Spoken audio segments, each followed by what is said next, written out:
Hello and welcome, ladies and gentlemen, to another one of Wolf's streams. I'm your host, Wolf, or Saber of WoQ, whichever you prefer. Oh well, getting a lot of glare from the from out the back, with the pale curtain and all. Not much I can do about that. Try and sit more like this, but then I can't actually see the screen for reflected glare. Balls. Okay. Okay. I know this is not one of my normal Thursday games. I'm just not really in the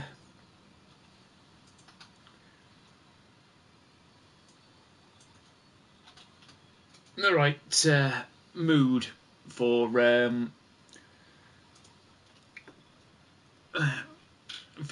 particular violence. And those who have caught my SnowRunner streams before will note this is a different menu screen. Well, it's the same main menu, but it's a different background and different music. Because this is the Season 8 DLC backdrop.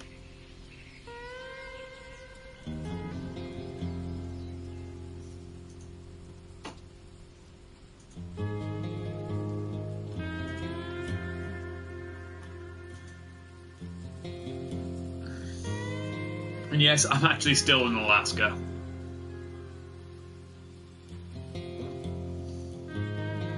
I've been trying to limit it to a couple of hours at a time, 2 or 3 hours at a time, rather than all night.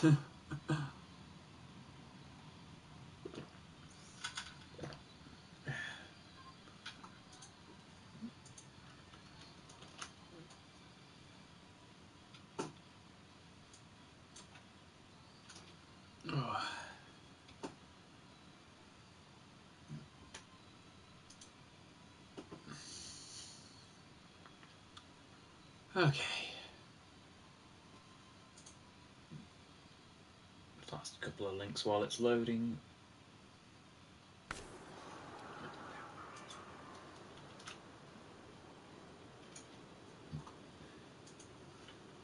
Okay. Where am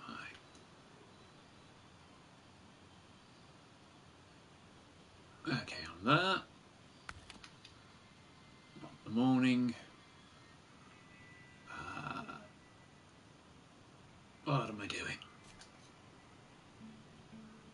Alright, yeah. Need to do that run twice. Once we pick them up, we're going back that way and up that way. Yeah, I've got the Azov fitted with a sideboard bed at the minute. Oh.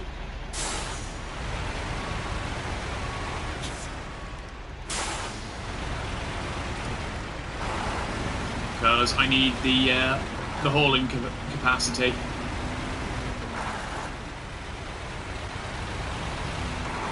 And annoyingly, where I've got to take these things, these bricks, and then the concrete slabs,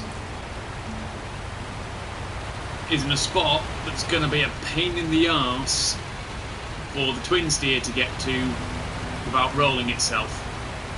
So I'm having to do it in 3 loads rather than 2. And even then I rolled the first truck, the Bandit, about 4 bloody times. Because of it being fairly high centre of gravity.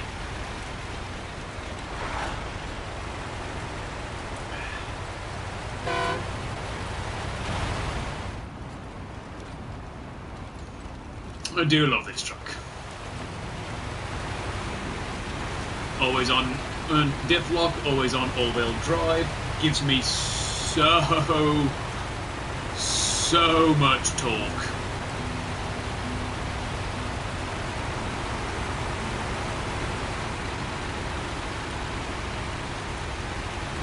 And I do love that, the dragon skin that it has. I thought it was a snake, it's a dragon.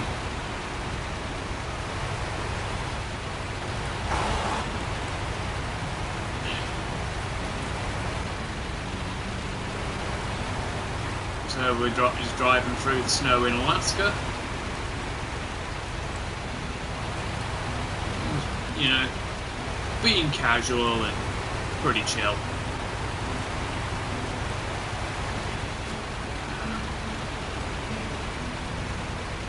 I've got all 3 DLC trucks from the Season 8 DLC. Technically there's 4 trucks, but one's a Scout that's in a standalone pack, not the actual DLC.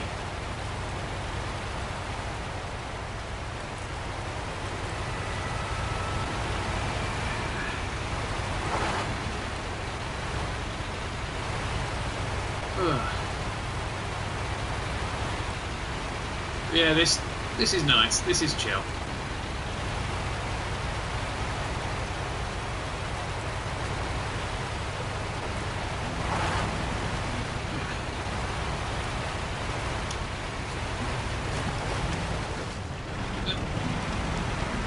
Our lower ground clearance strikes again. Actually, let me check something.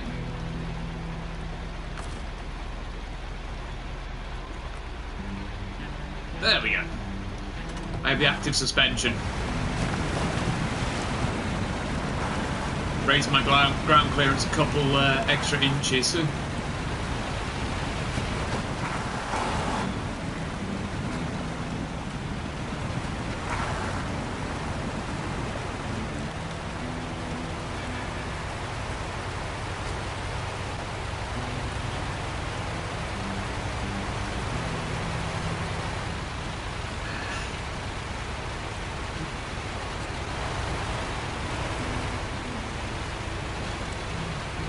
Also, funnily enough, despite this having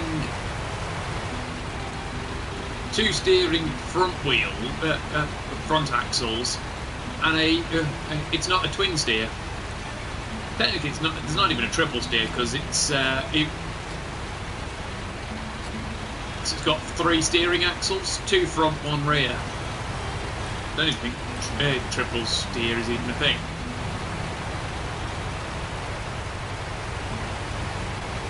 But it does, for its size, have a very tight turning radius as a result.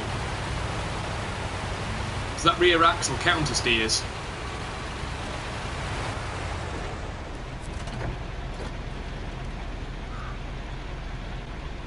Which, as you can see here, my front 2 are turning to the left. The rear axle is turning to the right to bring the to basically swing the back end further. We need that. Right, that's going to swing us to the right.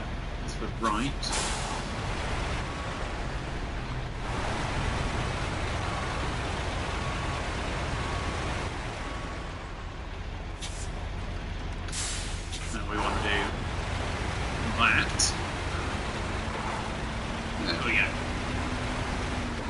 Nice and tight. Hey, we haven't even used 50 litres to get this far. Nice.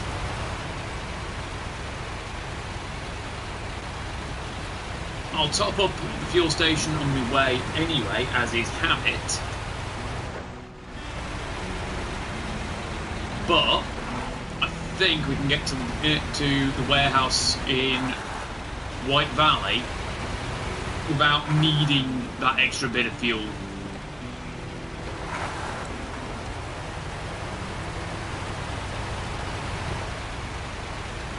Better to have and not need than to need and not have.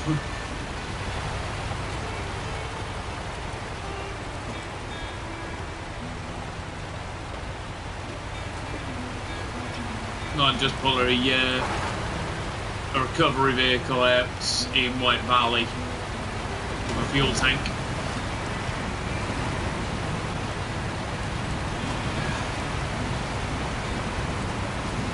A number of times I've caught myself on the ice coming out like that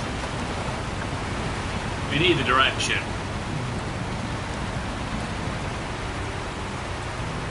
Quite a few times, I'll tell you.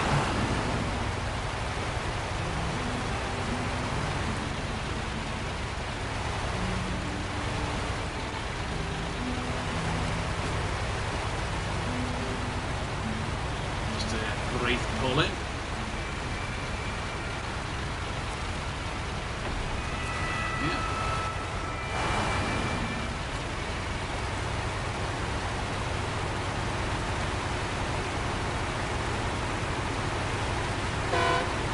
They didn't need that speed limit sign, did they?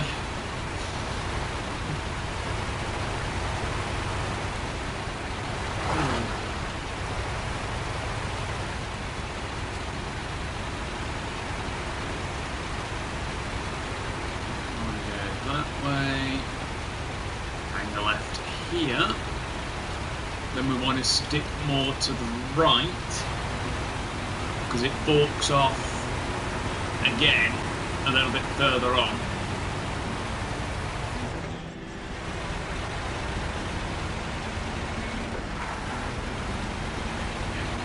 We haven't even dropped into low gear at all for any of this climbing either.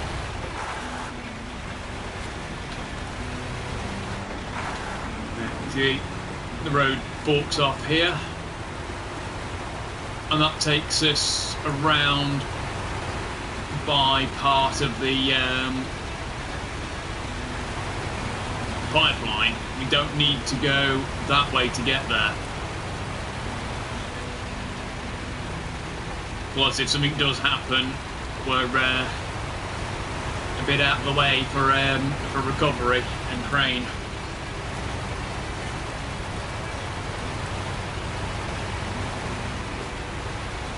Whereas here, the garage is only over past them trees. So we're a lot closer.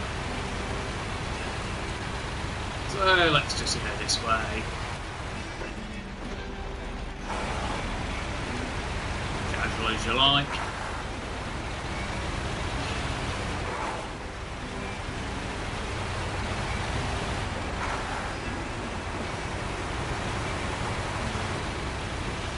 And this is why we have the snow tyres on. Not for the snow, so we can go through that easily, even with just mud tyres. No, it's for the ice. Both this frozen lake or pond or whatever it is, and the road. So there's the garage. So just past the trace.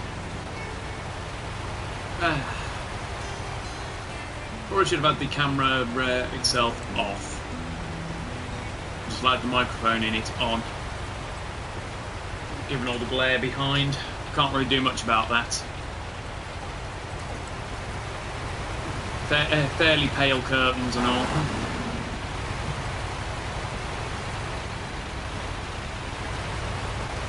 This stretch of road is where that other turn off comes past. You see where it's forking off to the left ahead of us.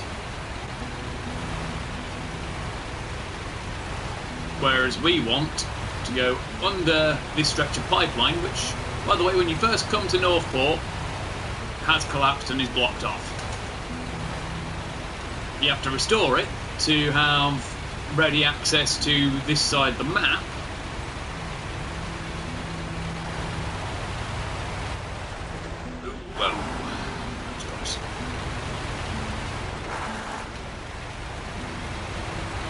Don't want to be speeding through here too much.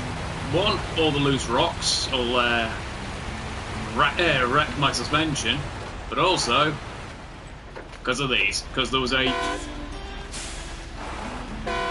When you first come here, again, there's a rock fall. It actually blocks this stretch of road.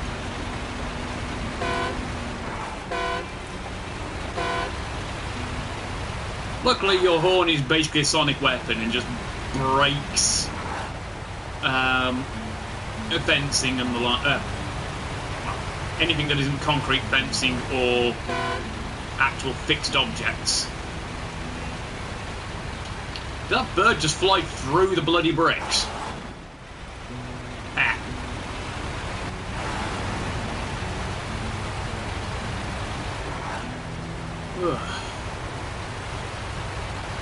Yeah.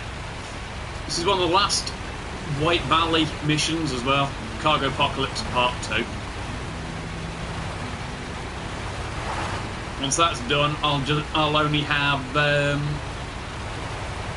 Mountain River and Pedro Bay to finish off, and then I'm done in Alaska. But before going to Russia, I'll focus on the DLC US maps.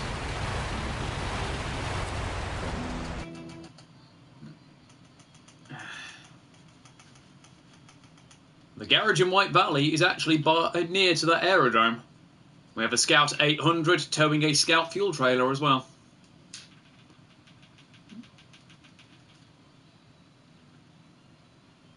And that plane is in fact actually there as well. I also currently have the twin steer sitting in Mountain River for the concrete slab objective. Yeah. So we've come in here. We've got to go down here. And then if we want to chance it, we can go that way. Go up the slope to here. Down there. It's doable. And with our much lower ground clearance, we're less likely to roll doing it. Otherwise, we've either got to go that way, or the even longer that way around. And also, for the record, there's our garage on this map. And there's the aerodrome, complete with the plane. No, look, Scout fuel trailer.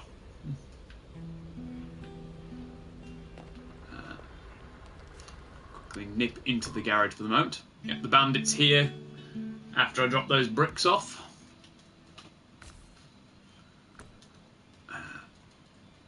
You get this in Pedro Bay.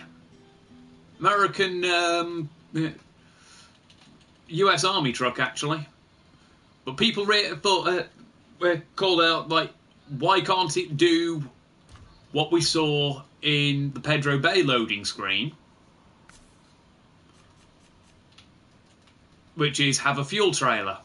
Well, fuel tanker on the back. Because this thing has a fixed sideboard bed. So the devs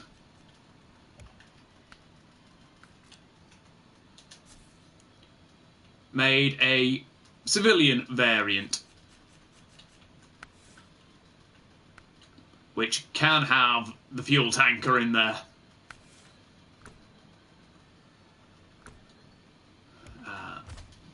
But we're here for a different reason. Yeah. Oh yeah, I picked up the Lodestar Scout. Yes, I finally have my Tataran. Actually found that in the new maps. It's not a DLC truck though. Same with that.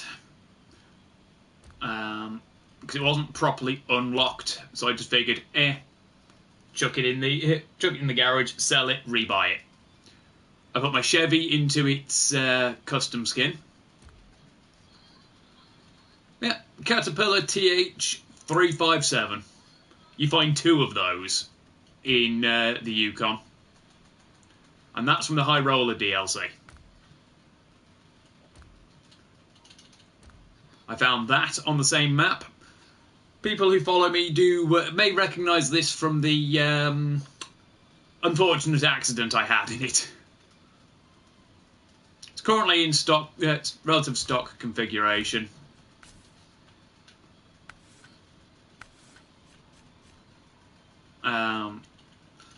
But I had off-road tyres. It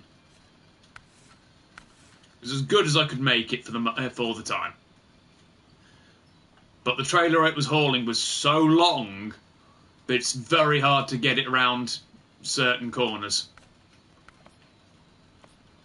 So, stock colours, custom skin 1 and skin 2. Personally, I prefer the tiger skin. Way better.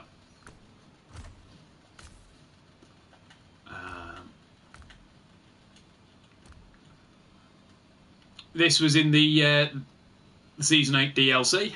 The Step 39331 Pike.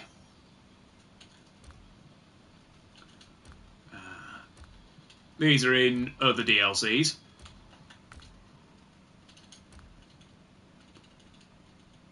I got my hands on the big Derry Longhorn.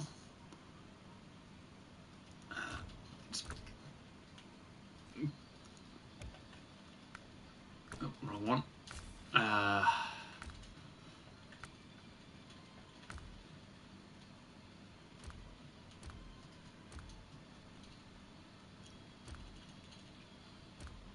Got that in the Yukon. No, no snow tyres though. Wait, what? No, not the Yukon. Michigan. Wisconsin. Sorry. Picked that up while I was. I think I showed that off last time I did a SnowRunner stream. One of the tallest vehicles in the game, and it's articulated in the middle. So it's two wheels at the front, articulation, four at the back. You get that here in Alaska from Mountain River, actually. This was in the DLC, the new DLC.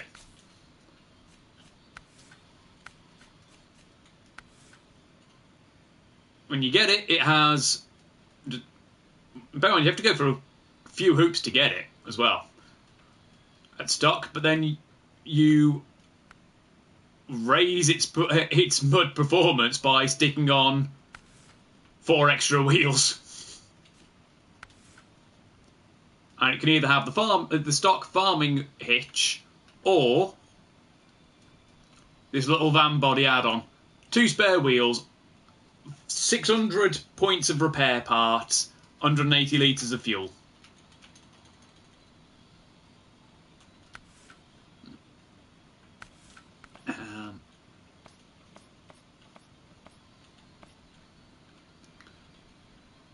Stock colours. So typically got it in me dark blue.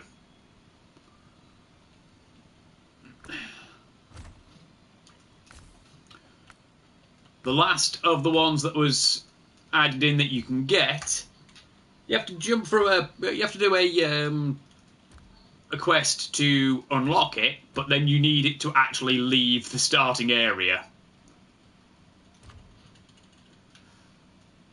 The Kiravet's K700. For the record, both Kiravet tractors are actually licensed. It's very rare to actually get licensed Russian vehicles in this. Stock engine, I've got the slightly better engine on it. Stock tyres.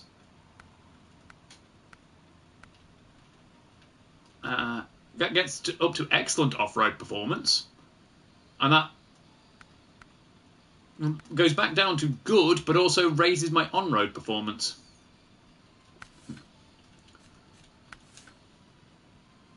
We have stock fenders, van body to replace your farming hitch, or manipulated crane, which also replaces your fenders. So if you want to do farming, which is what this is actually for, you keep that. Otherwise, You got more repair points, but less, but no fuel, but more spare tyres in that one, or a crane. No additional rims. Obviously, I've got it in my colour. Also, it's a rarity in this game. It's a right-handed. It's right-handed drive.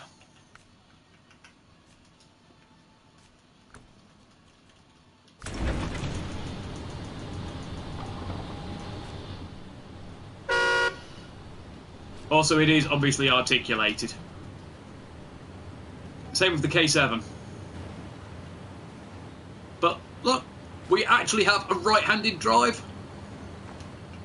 Everything else in this game is a left-hander.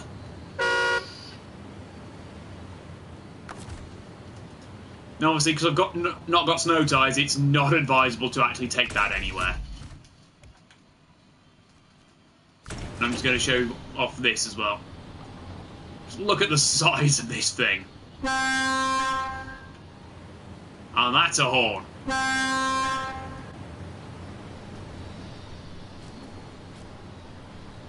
Well, we've got a 3-person bench seat at the back.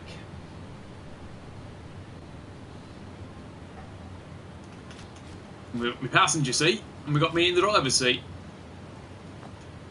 And I do believe I do not have a rev counter at all. That's my speedo.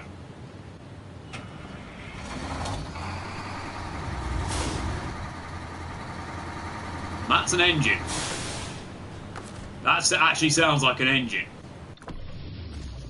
Right. Local map. Let's go back to the Azov and let's keep going with what we were doing. As well.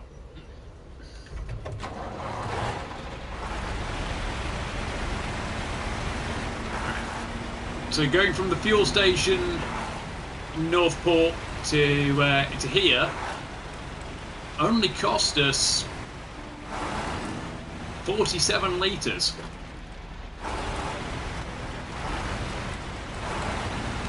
So we would still have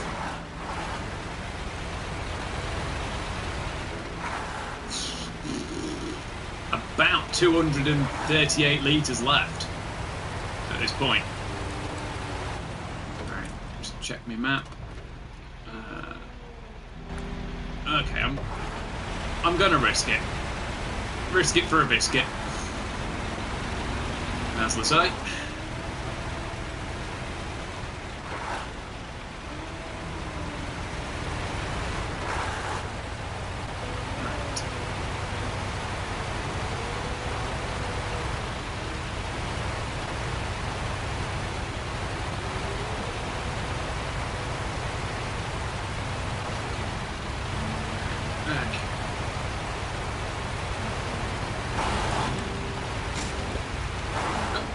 Little bit of suspension damage. That's the risk of taking things at speed. You clip a branch and suddenly half your suspension falls off.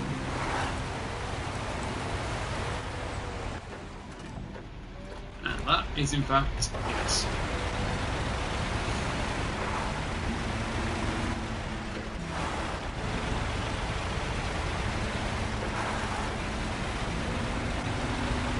Things are going to be problematic. This is where they're going to start getting problematic.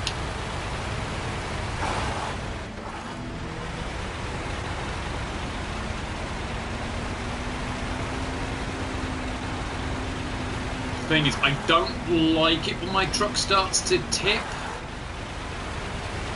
because it makes me think, oh god, I'm going to roll.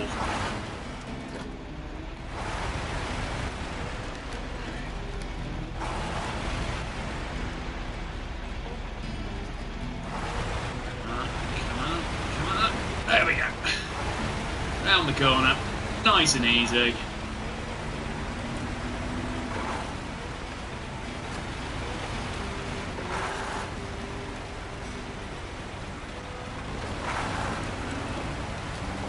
Let's go down there. Practically ignore those rocks. See, this is where we got to go. Nice and easy.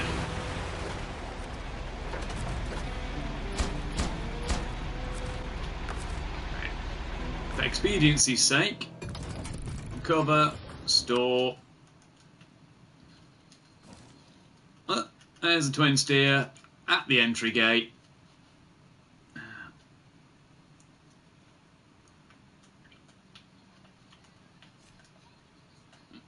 Wanted that. Right, yeah, get concrete slabs from there, but you've basically got to take that road to go that way, which is most likely going to roll this thing, to get up here, to get to there, or get down a very tricky slope with a lot of obstacles and a hell of a lot of thick mud, and then get back up. Or we pick them up from that warehouse, which is a lot easier to get to.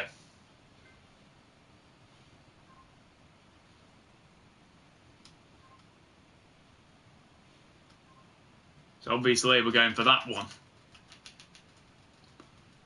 But that's for when we've finished with the bricks. I mean, we could have picked them up from... Oh no, that's also still bricks. And we only get bricks from this one as well. Well, service spare parts, bricks and medium pipes. So, no matter what, we can't get the concrete slabs from this map.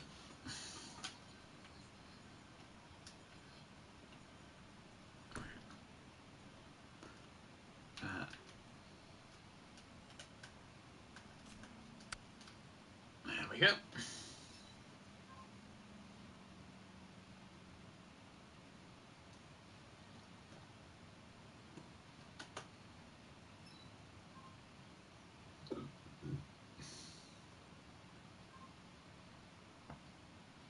Wait for it to load us into Northport. Hi Zal, thanks for stopping by. And do I have a license for what? You're going to have to be very specific.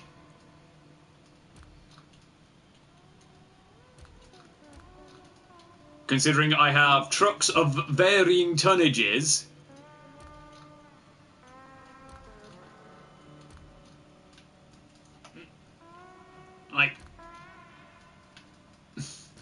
And I've got trucks of varying tonnages. I've got a Ford F750 pickup, a Lodestar 1700 pickup, Scout 800, which I don't quite know exactly what that one's based on. That's fair. I have an APC as well. Like, I'm pretty sure licenses.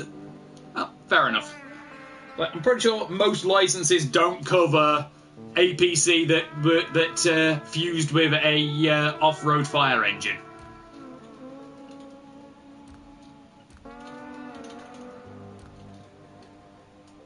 I also have a blooming forklift, which, by the way, if you take that loading arm off, is a very good, very quick scout.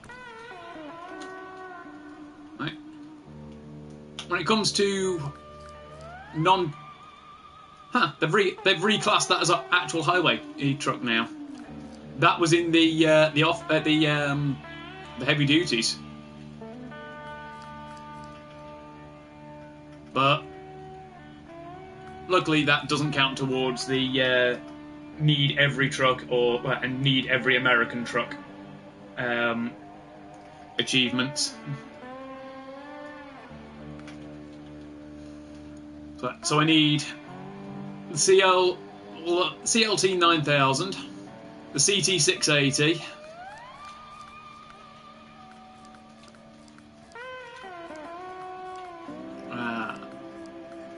I think I've got all of the American oh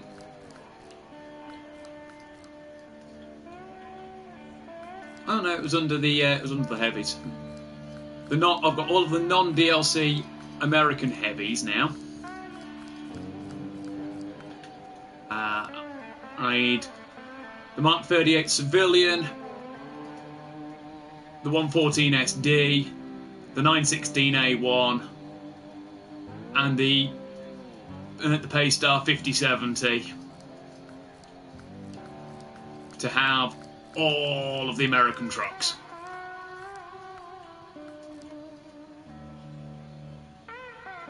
Oh yeah, I've got one of those kicking around in the new DLC.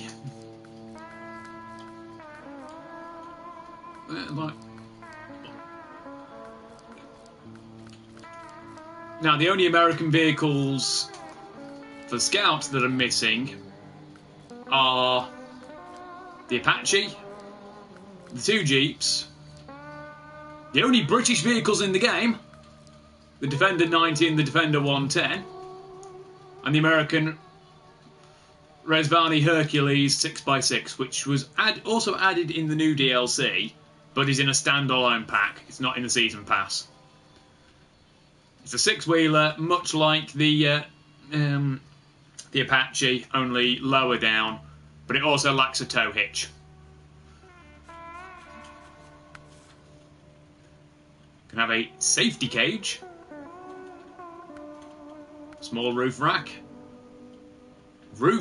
for the rear, and repair supplies. It's like 150, 300, 450 repair parts, 4 spare wheels, 160, 220, 320 litres of fuel.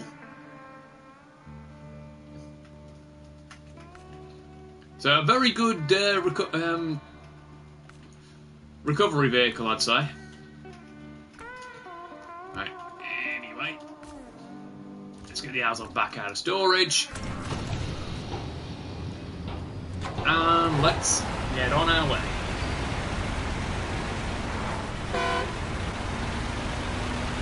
Our lovely lovely 3-slot flatbed. Oh yeah, that would help. This thing has enough torque, even in standard gearing, to overpower the handbrake. That's why I was crawling along. I still had the handbrake on.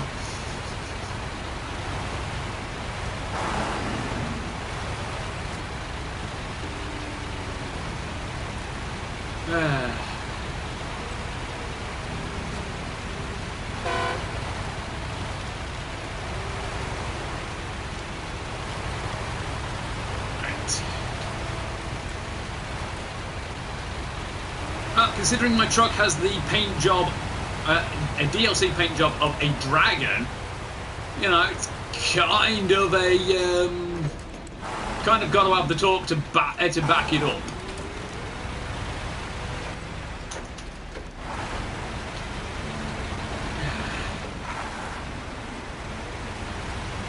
Also, fun fact: the Ford F750, which comes out of the Kola Peninsula DLC, which I believe was the first DLC map added in. Well, first paid DLC map set.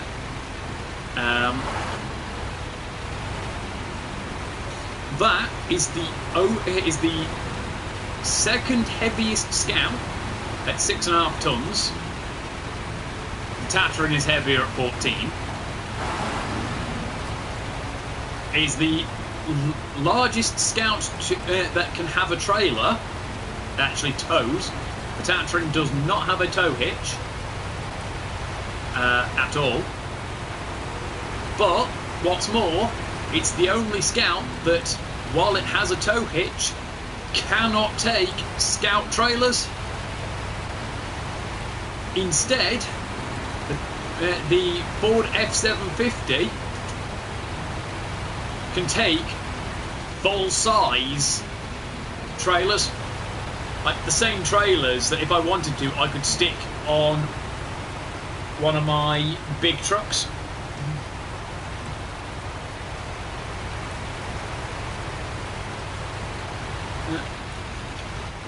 1 second.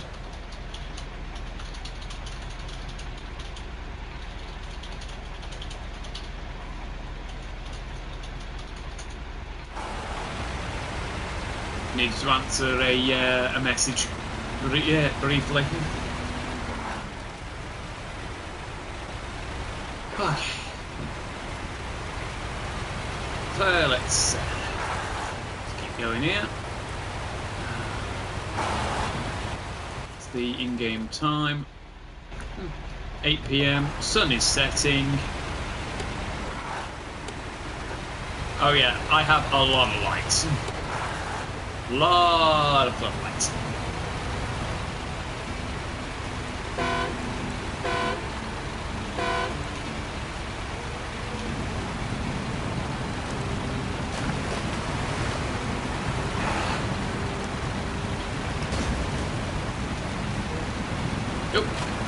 Oh, very close there. But yeah, trying to go through that is a bit of a risky business with much of a wider truck. In fact, I think certain trucks won't be able to get through it because of just how wide it is. Well, just how narrow that can be. You basically have to be absolute centre even in this. And around there.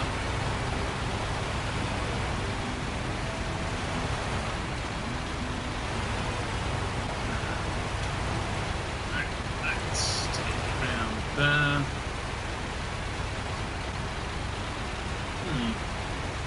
Also, if that's you lurking as one of the viewers, Ambrose, I could switch us over to the multiplayer mode if you want to jump in. I'll just have to run you through Discord on my phone.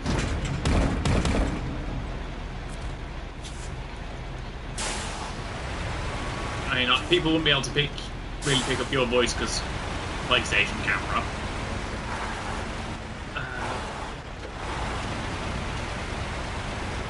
But it would give me on getting the concrete slabs, which are like 2 slots a piece.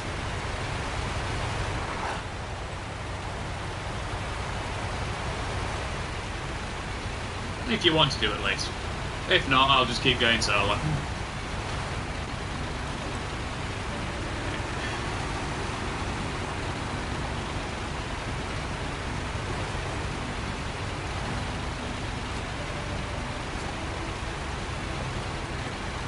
We can actually have a party of up to 4 people playing this, and it is cross-platform as well. You just have to have gotten to the garage in Black River and gone through the... Oh, you can now travel to other areas by going to here to Northport.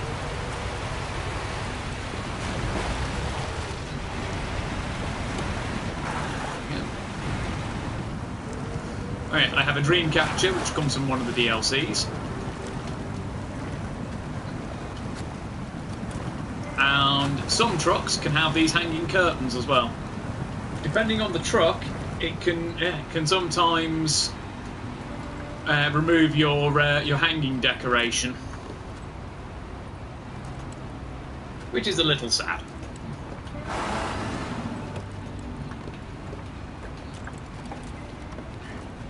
Shouldn't need to refuel. The one I tend to use is the Ruby Mustang. There's a blue one in there, Royal Sapphire. I like it, but it doesn't have a stylized horsey on it. And people who know me know I like horses very much. Very pretty, very fascinating creatures. Right. Also, this one has very clearly defined speed and rev. Left side is my rev counter, so you can just make out the RPMs times 100 there. Is it times 1,000? No, that is times 100. So my engine doesn't rev particularly high. Like, I'm clocking barely. I've just about reached 2,000 RPM.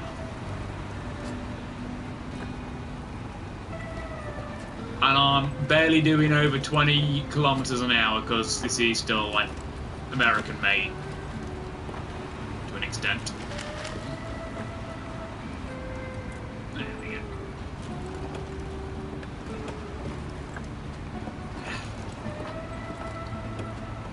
Well, so I don't tend to drive at night in this game because a lot of the time, especially on maps with a lot of water,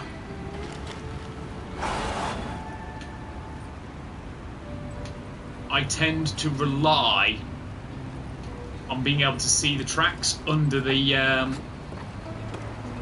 surface of the water.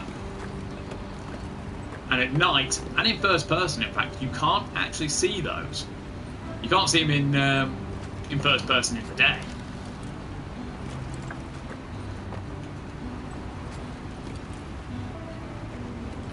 Makes it a fair bit harder.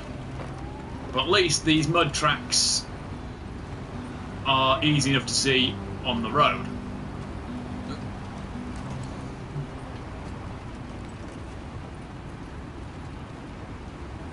Yeah, the power comes from all the torque, not the revs. And even then, the revs aren't a measure of power either. But typically, like a car, the rev counter is times 1,000, so you're looking at like 15,000 RPM.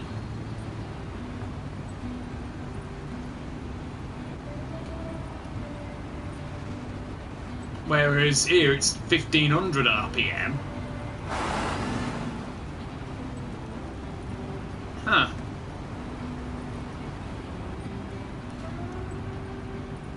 Always thought cars revved way higher.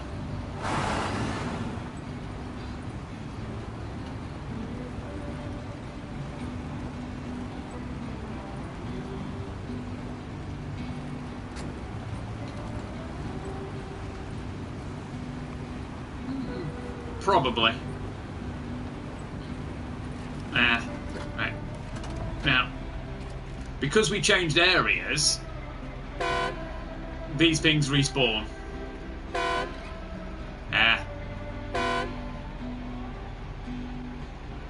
But yeah, your horn is a sonic weapon and can do things like break these barriers. They're here because there was a rockfall there when you first come here. It prevents you from going this way. I see. And also when you first come here, the path to White Valley from Northport is blocked. So to actually get there, you have to go to Mountain River and around, which requires you to fix the bridge or ford the lower bit. Yeah, they have incredibly powerful drive shafts and gearboxes, as well as very high horsepower engines, which mesh together to give an insane amount of power, comparatively.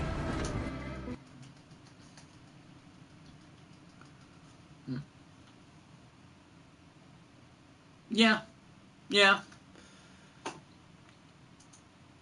You compare that to, say, a motorcycle,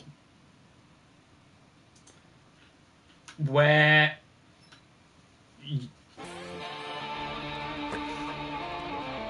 typically you're revving it your maximum power coming out of a corner, you want to be pushing 125 on the rev counter.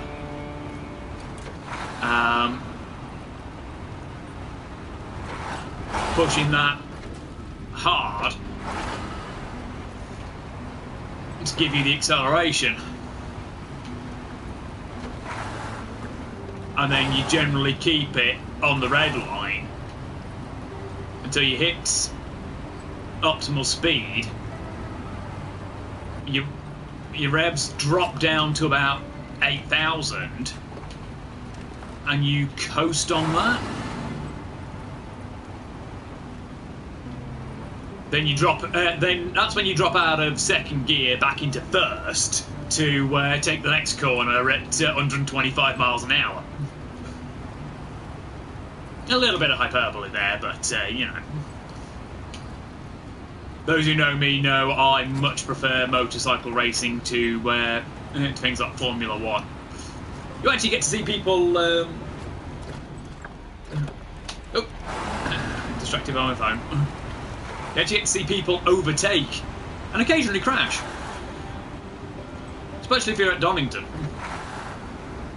If you're at Donington, oh boy, it's a hell of a lot of fun.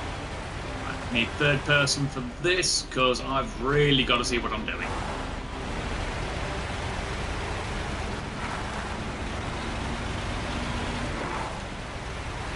Because like before, if I'm going to roll it, it's probably going to be here. So I've got to climb. I love that counter-steering rear axle. God, it makes that turn a whole lot easier in this truck. With the twin steer, I'm going to have to take the longer route.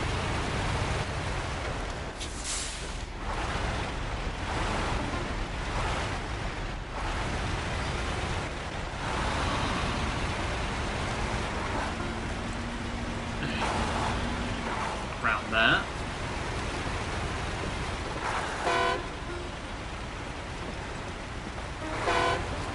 Just casually wake up the local wildlife.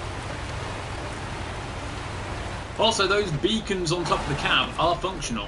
They only work if the engine's on. But I have functional hazard beacons.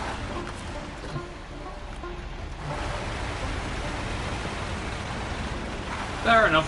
Yeah, fair enough, Ambrose. I say, if you want, I can chuck this into multiplayer and you can join me. Or if you're content to just sit and watch, that's also fine. Jump back to here. I now currently do not have the need for the long sideboard. That's fine. I'll sell that. Give me myself back 5,700. I normally fit it with the heavy crane, because the Azov is a brilliant crane truck. Right, now we want global map, mountain river. Okay, over to Dawn. I had to refuel. I refueled this on my way past the northern fuel station on Northport, heading to Mountain River.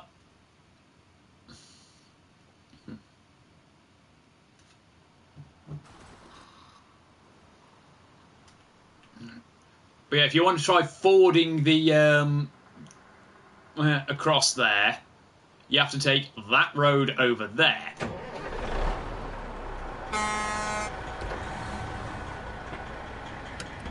Annoyingly, this thing is very fuel hungry. And they're to nerf the fuel capacity from 600 litres to 360 for balancing. But yeah, when you first come here, that bridge ain't working. And by ain't working, I mean it's not there.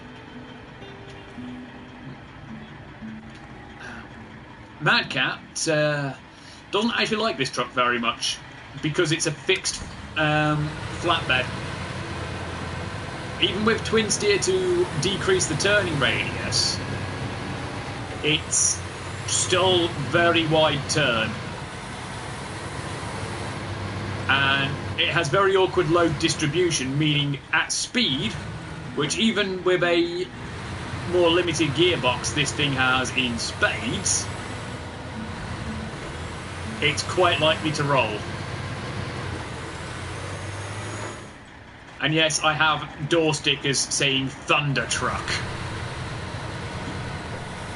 Why? Because I feel like it.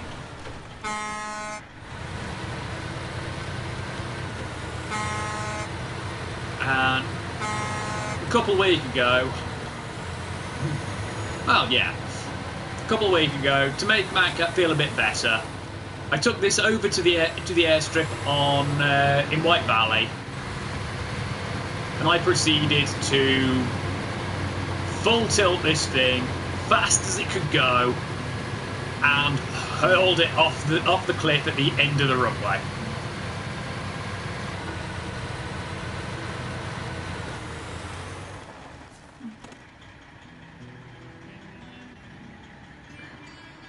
I want to go down there. If it wasn't for the fact that I'd have to come all the way back here, I'd say, fuck it, return to garage, move, which will take me to White Valley, since it's actually closer. And I'd show you all what I did. But then I'd have to come back out here anyway. But since I'll be recovering to garage after I drop off a load of slabs, I may as well wait until I've actually done the that load to show you.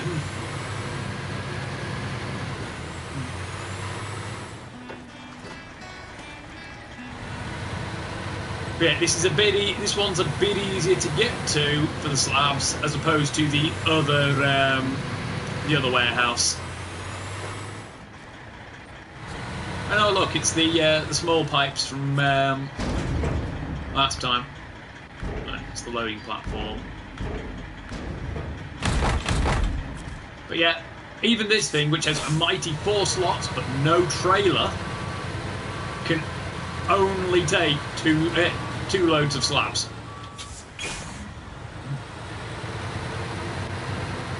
And that fuel consumption goes through the roof.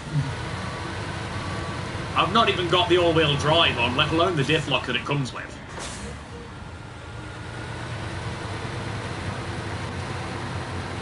And it's a rear-wheel drive as well. The Chevy Apache and the long 745 Caterpillar, which is a very good cargo hauler, a cargo container hauler, since it's a 2-slot container, are the only things in the game that are naturally front-wheel drive.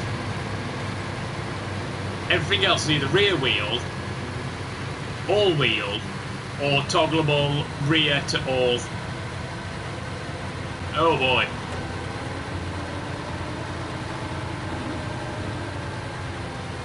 The weight of these slabs on this slope means we have to go low gear, well, low plus, and all-wheel and diff lock to get up there.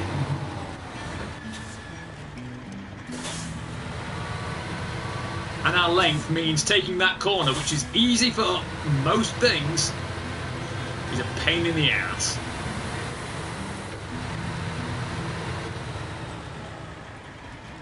And for the record, the corner that caused me to have the physics accident, that, fair enough, Zal, fair enough, was this corner right here. I think I clipped the Armco about there. Which meant that the Tega, when I got to here, ended up on its nose,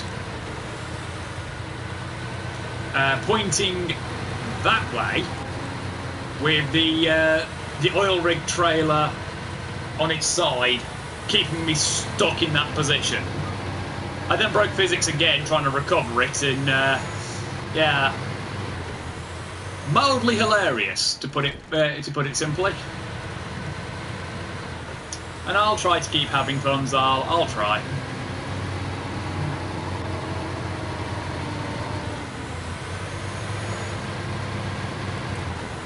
Luckily, there's a fuel station just the other side of the river as well.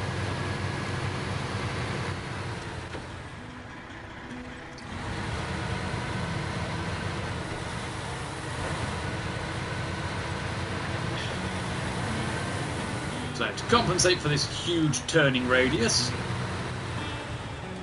let's take that corner there, and bash our engine on the bloody edge of the bridge. And you folks can see my Ruby Mustang curtain a bit better now. Well, you can't see it very well there, but you can sort of see the top of it. You can definitely see it there. Those are the snorkels for keeping air going to the engine.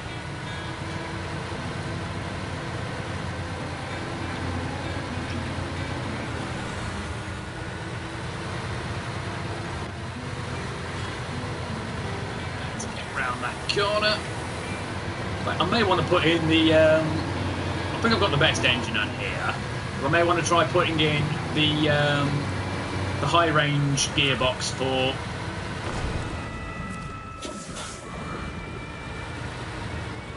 greater speed, and god damn it, I just broke the pump.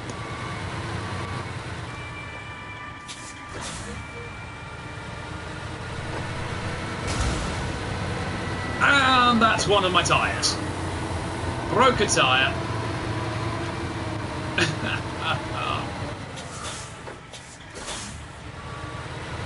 And it's a drive wheel as well.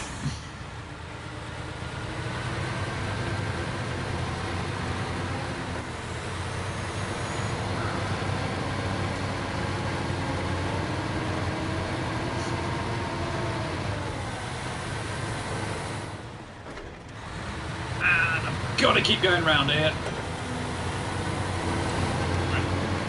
There. I'm gonna need the all-wheel drive on just to be able...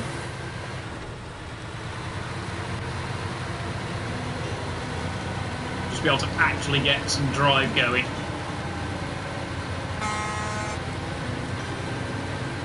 Unless I want to make 2 more trips.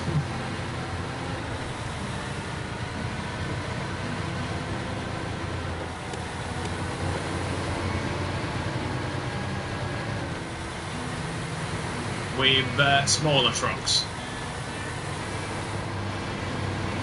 Because the Azov and even the Paystar twin steer only have a maximum of 3 slot.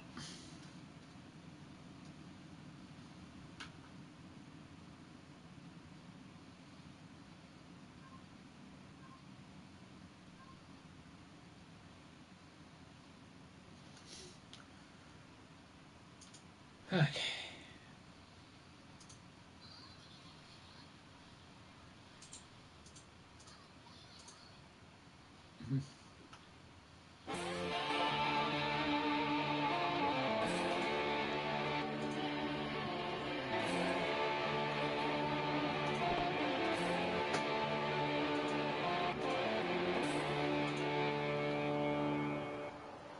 Notice we're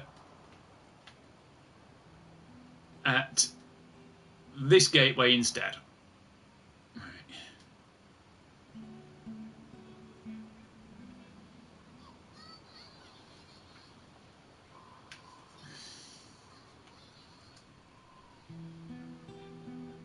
Right, we're gonna chance going this way, but we're not taking that route.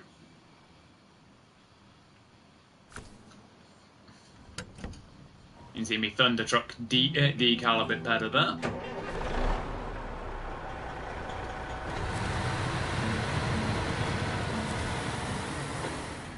Ooh. Let's drop it into neutral and just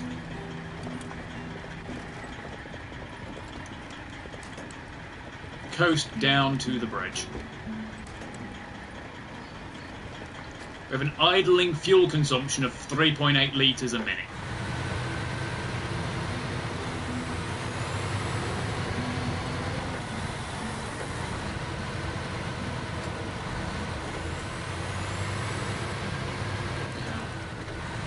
turn.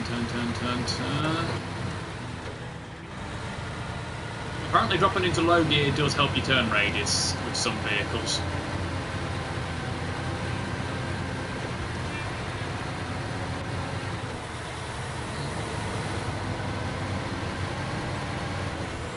We're probably going to absolutely shatter the suspension on the longer route as well. So that's going to be, shall we say, mildly annoying. Also, 1 second, folks. I forgot to do something important.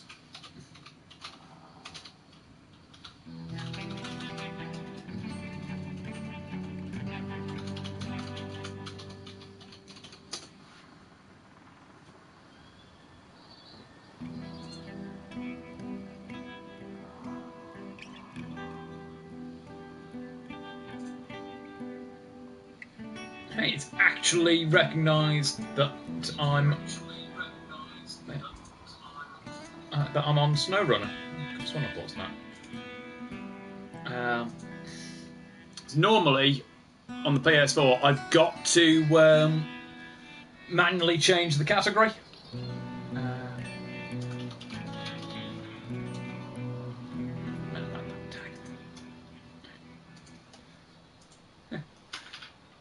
So that was neat.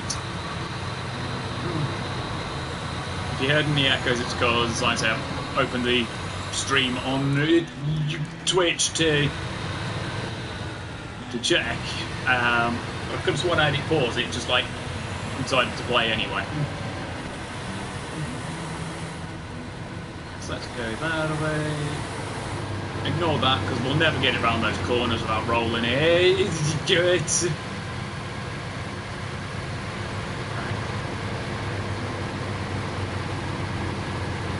Also, one thing I love is this game's OST, especially for the being on the maps. It's just so relaxing. Right. Yeah, this is the corner we need. Come on.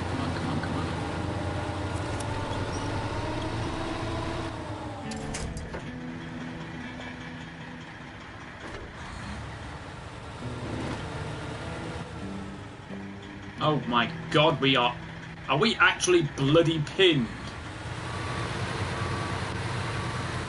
We somewhat were.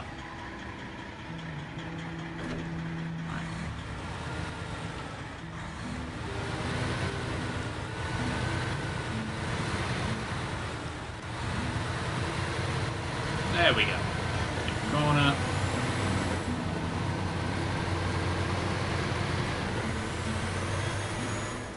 So that corner is definitely slightly problematic, shall we say. And this road is windy, so actually, for control, I'm dropping us back down into low gear. Which, hey, has actually limited our fuel consumption somewhat, from like 17 litres a minute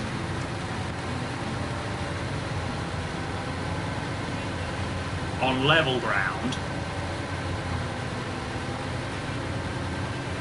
down to an average of about 8.5.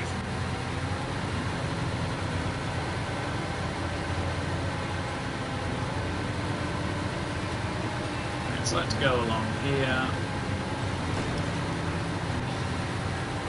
Bash my engine on the bloody Armco.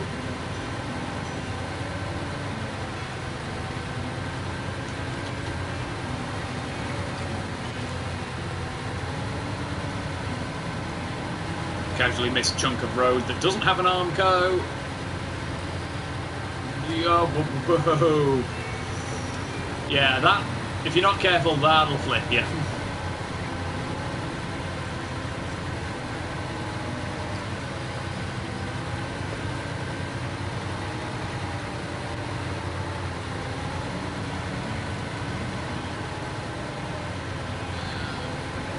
And this is where we come out from up here.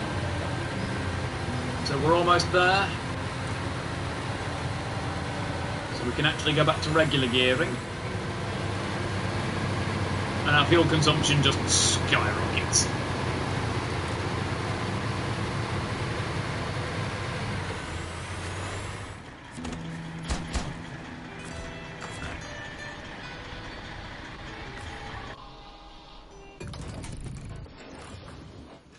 We need to repair it anyway.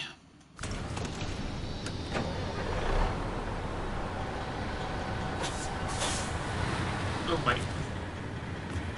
Forgot to swap my gearbox out. Oh wow, we were only using the stock engine as well.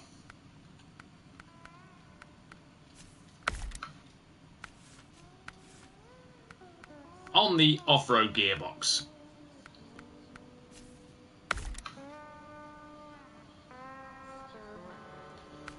Right. Our fuel consumption is gonna be nuts. Our idle fuel consumption now is 4.4 litres. But we now have 8 gears.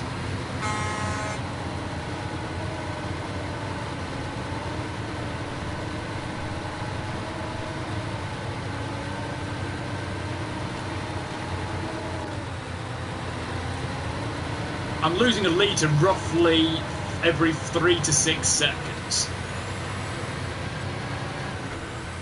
So luckily this setup is just for some lulls.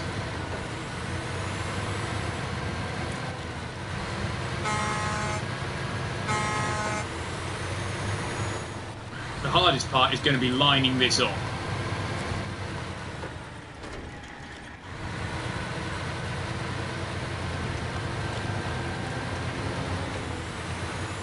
Well, I just made physics my bitch again.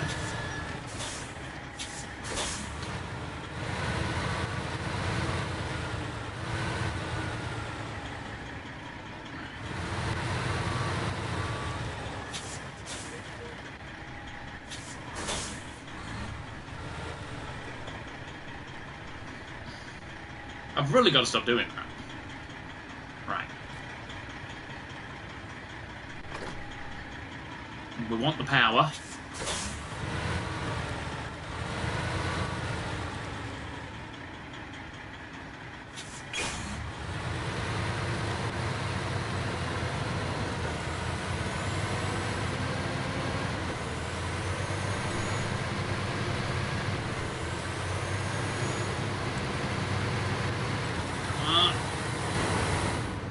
Fifth gear. Can we actually get to top speed? 6, 7.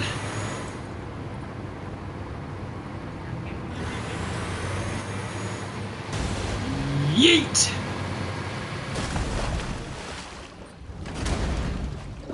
Oh wow, we actually almost got this back up, and glub glub glub. That was an incredible distance. Right, first of all, I'm clipping that on my thing. Second of all, I hope somebody in chat clipped that as well.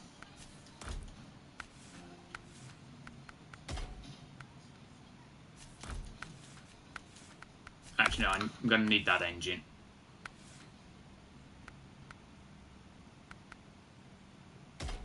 No, wait, no. Stock engine.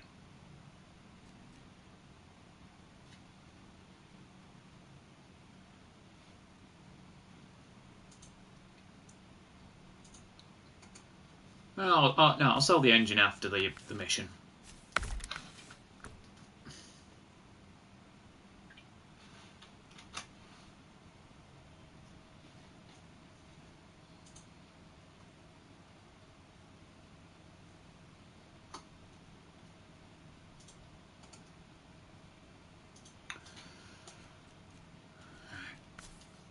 Got the engine. Back at a bit better gearbox. So, underway.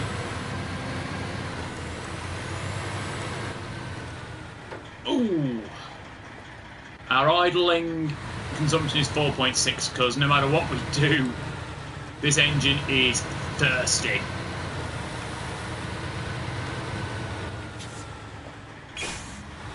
Right, we're at C- on fuel consumption.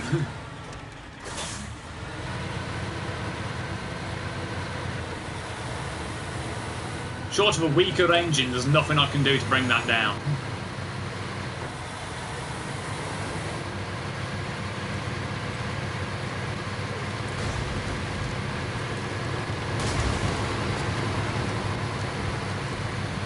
Rip half my truck out.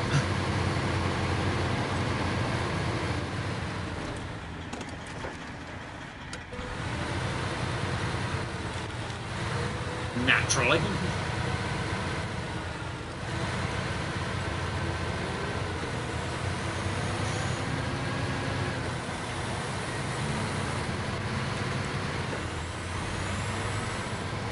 Fuel station. I'll refuel once we cross the bridge in Mountain River because there's two fuel stations nearby. Ooh.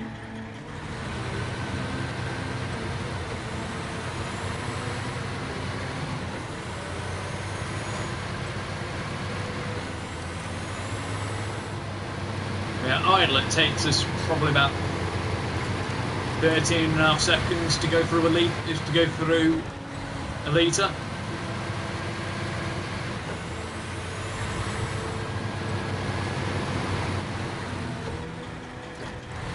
I'll say 13.5. It'll be a bit different to that, but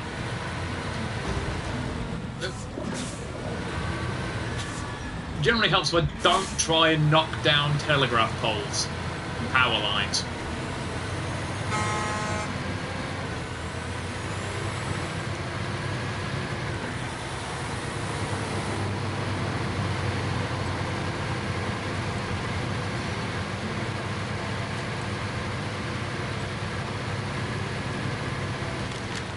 Oh, casually skid on my wheels round that corner.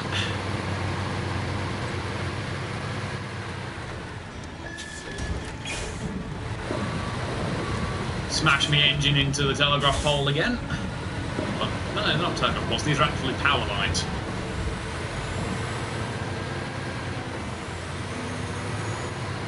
Because, yeah, this thing does not corner for shite.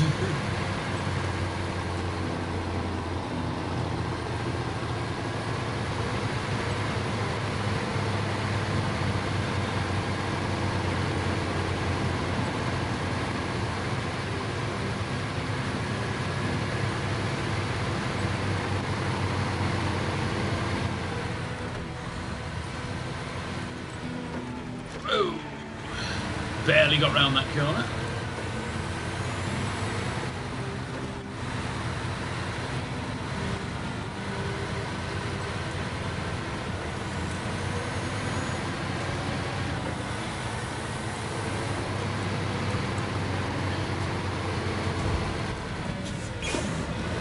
On the plus side, there's a service hub on the way to the second petrol station, well, second fuel station. So I will actually be able to repair all this damage.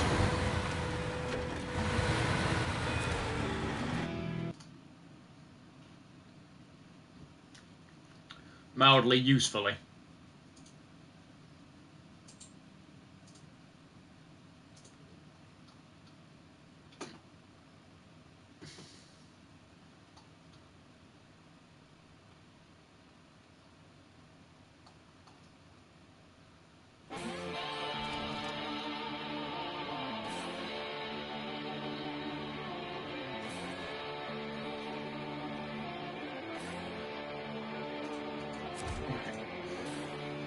I'm just going to quickly go into the kitchen and make a coffee, so I'll be back in a moment, folks.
rid of it.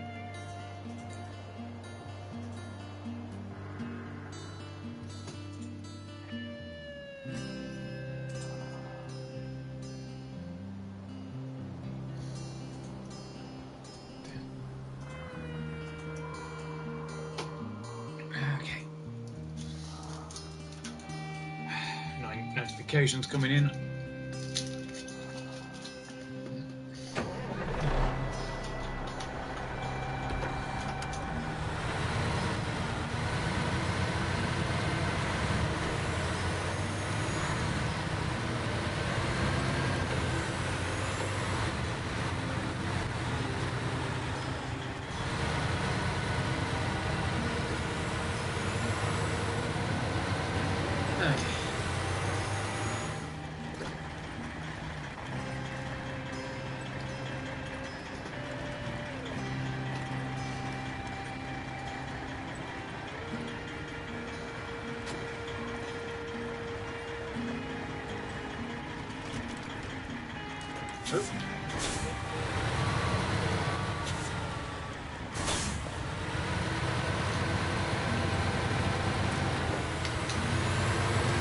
Actually, I'll top my fuel off on the way back, picking up the slabs.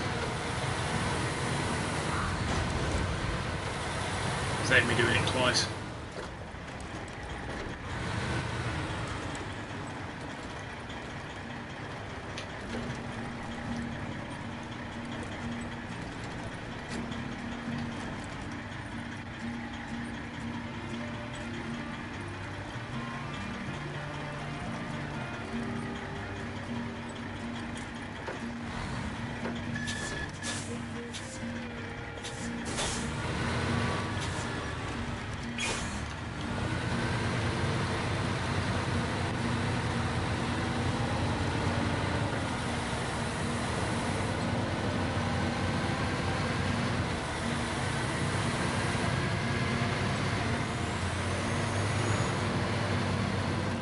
Service hub is here. Functions as a repair spot. If you're carrying repair supplies for your vehicle, even if they're completely exhausted, the service hub will fully replenish those as well.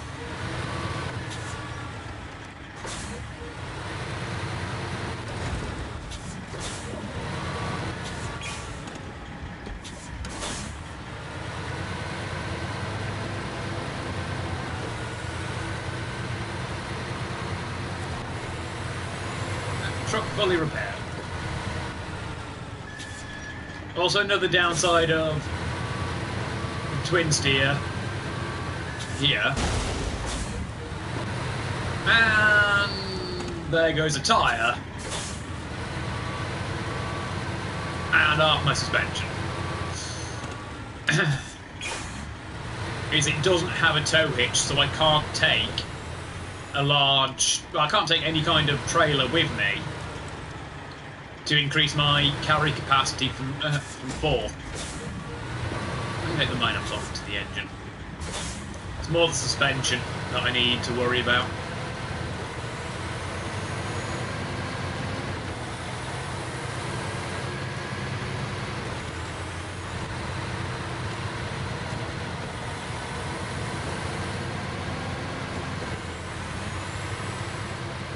So there's the other fuel station. Somebody wants me on Discord. One second, folks.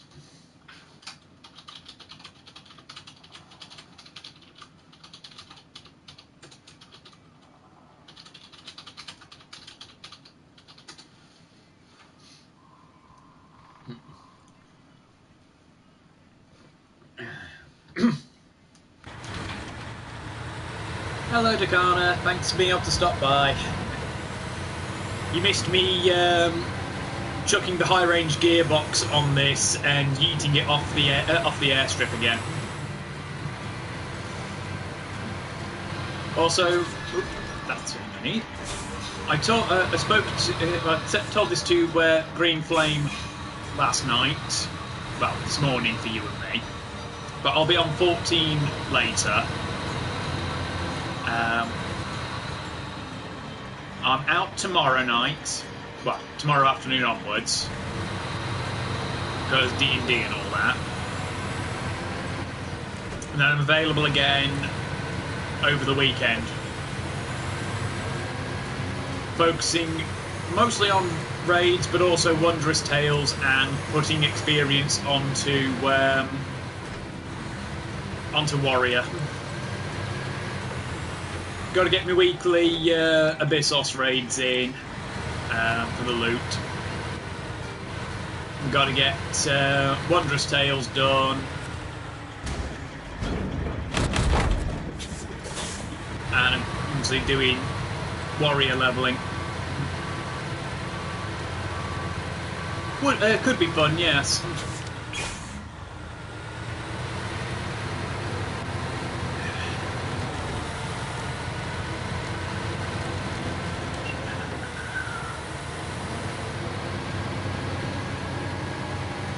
I've also got to get back onto... Oh, nice. I've got to get back onto the grind for Shadowbringer's mounts as well.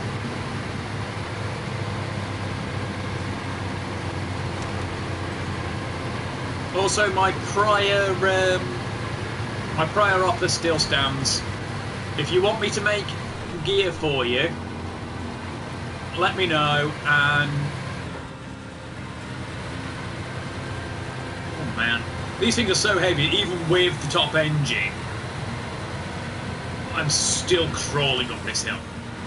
If you want to make me to make you any gear, especially for crafting and gathering, just bring me the materials, and if I can make it, I'll make it.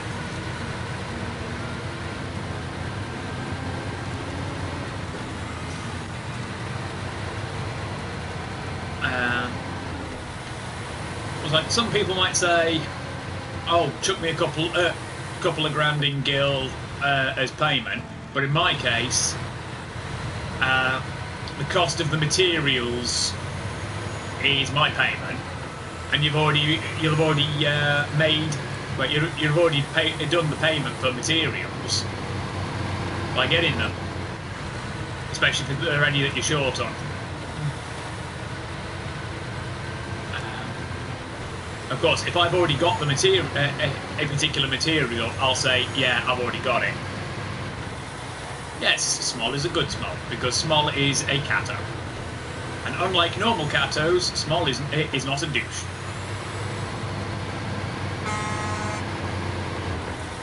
Carefully terrify the local birds again.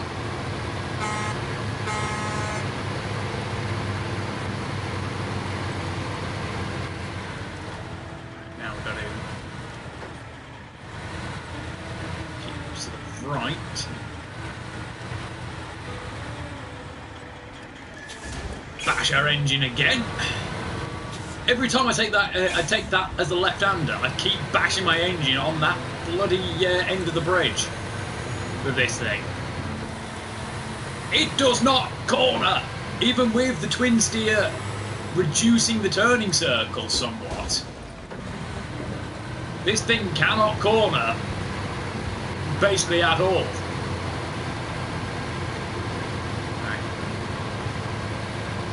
And due to the much higher performance engine, we are going to need to refuel here. It's not the bridge's fault, it's the truck's fault for not being able to actually corner. Well, we've got pretty high power to weight, which has been reduced to A- with these concrete slabs. But our fuel consumption is C-. So, you know, we have a pretty huge fuel consumption. Like, look, we've just clocked over 20 litres a minute for a brief moment there. Let's keep going. And somebody logging on. Don't panic, Mr. Mannering! Don't panic!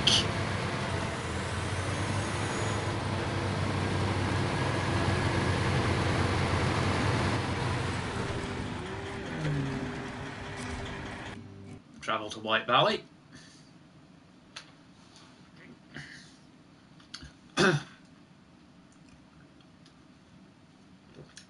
Correct. Don't half like his bayonet does, old Jonesy. But then again, he's got more. He's got at least one war's experience because he was in Royal Army prior to World War One.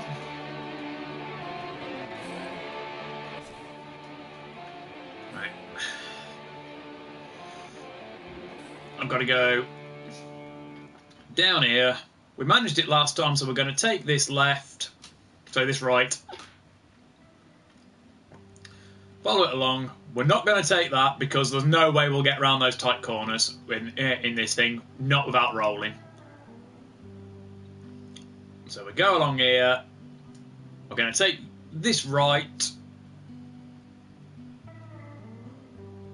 and head this way. With any luck, the sun won't have properly set by the time we get there. Drop into neutral.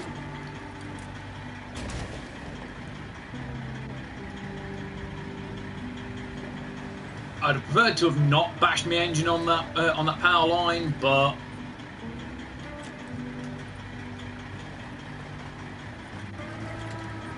coasting along onto the bridge.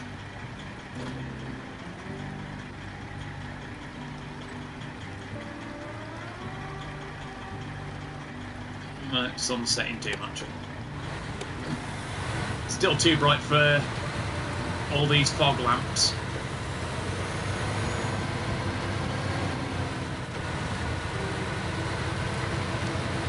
Corner, corner, corner. There we go. Corner chameleon.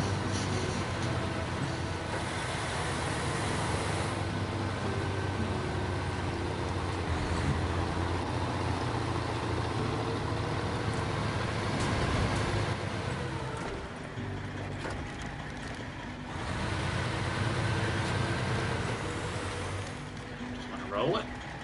Well, roll down the hill, not roll the truck on its side. Now we want the lighting on. Yeah, we will never get it round those tight corners up there. Not about ending on our side and the concrete slabs on the ground. And we don't want that. I'm trying to deliver them, not lose them.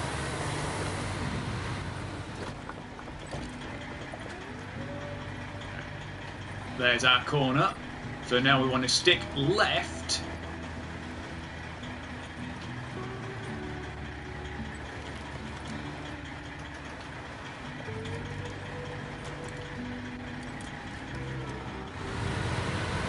Oh, a lot easier than last time I did that corner with this.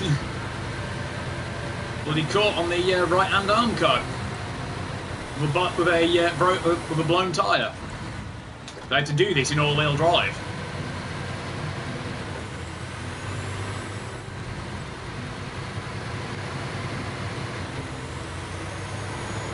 Here's something you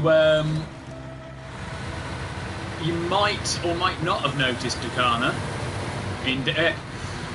Whenever Jones is yelling, "Don't panic, Mr. Mannering, don't panic!"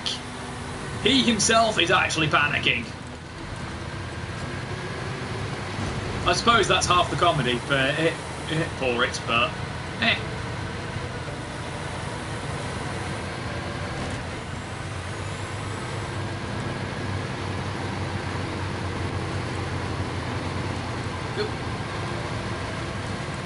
Almost there. All-wheel drive on. Our fuel consumption now absolutely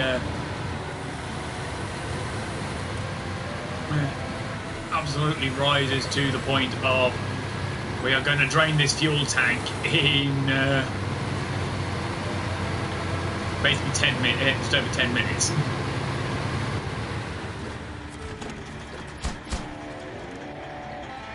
That's almost the cost of my engine back. The experience, however, is useless to me. Because I'm already max level.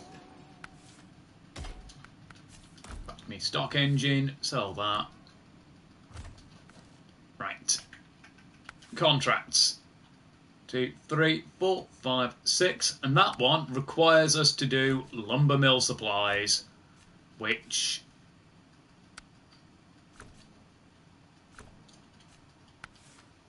is that one. 4, 5, 6, 7, 8, 9, 10. Right.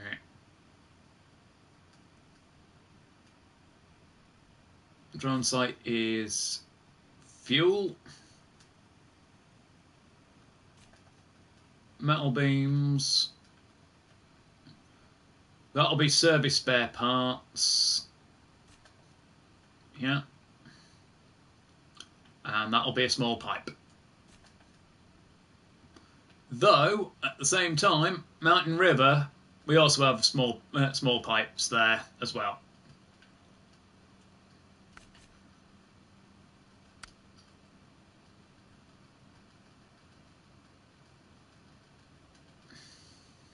Three.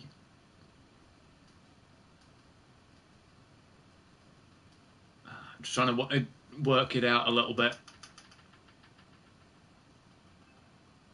Another person on. Right. That's 4, 5, 6, 7, 8. Total of 10.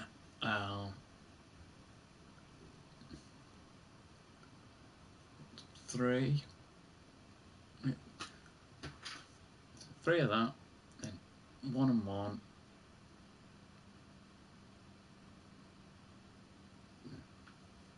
Four runs with the right truck.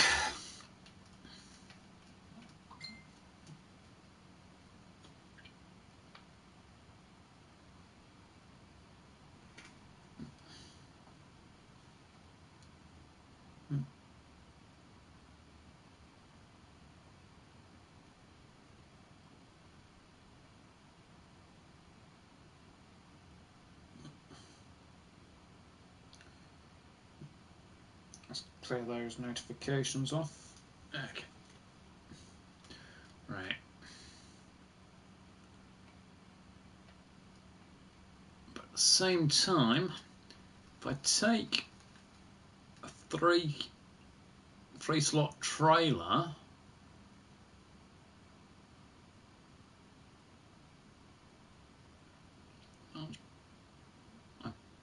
no, I'd have to. No, it'd only be a 2 slot. I could do 4 there.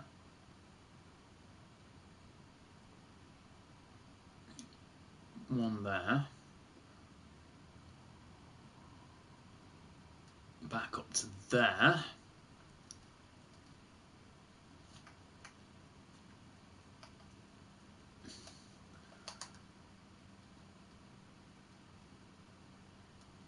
I could do it in 2.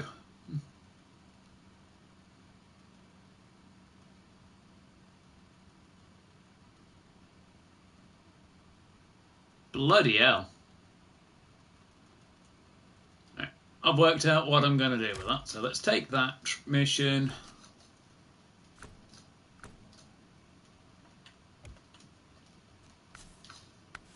Right, we've got the best engine we can on this at the moment in time. Top gearbox, active suspension we've got, very good of them. Right.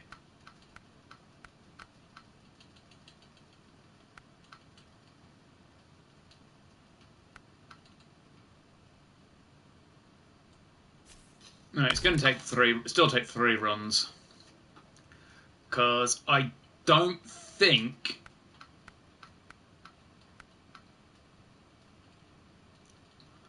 I can take a trailer and the long sideboard with this, because where my towing hitch is. And I'll give it a shot. I've got the money. Back to morning. All I need is a 2-slot trailer. Oh no, I can take it.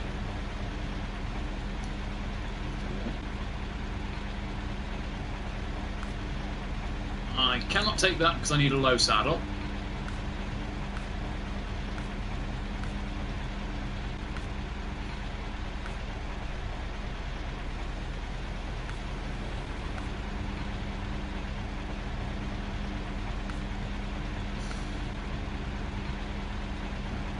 Brings me up to 5.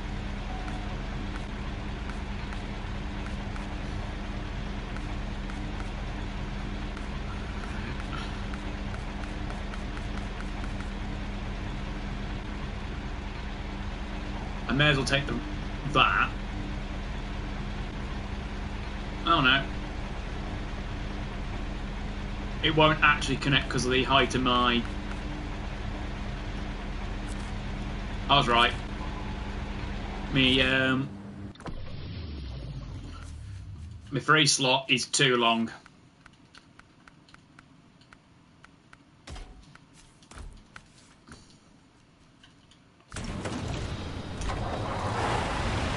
It'll bring me up to 6 anyway.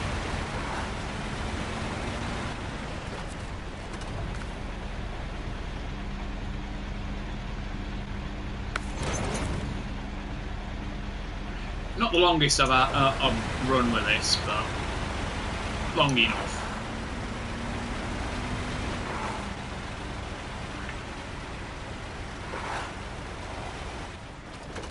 Also, just checking some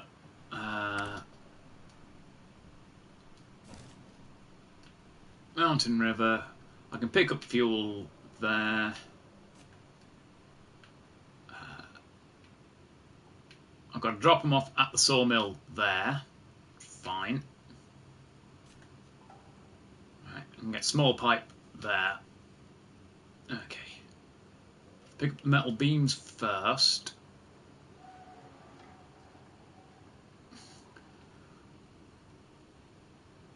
I drop them up. Now I'll pick up the 4 thing there. I'll get the metal beams from there because it's on the way. Wait, no. I can go off that way. Drop them off. Pull in there, sell me trailer. Up to there. Fuel. Down. Back out. Around to there. Small pipe. Done.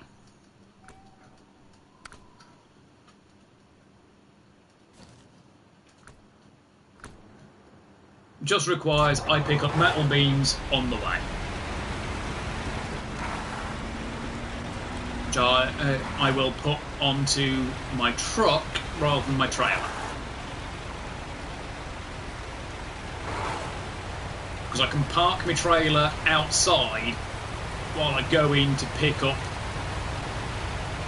the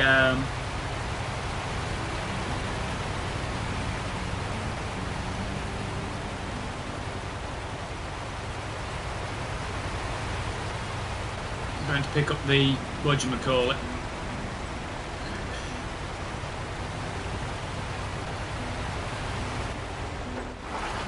Pick up the metal beams. Well, it's going to make this harder. I've got to turn this around before I load it up. Not because you have to be facing a specific way, but because, you know, I don't want to have to try and reverse with a bloody trailer.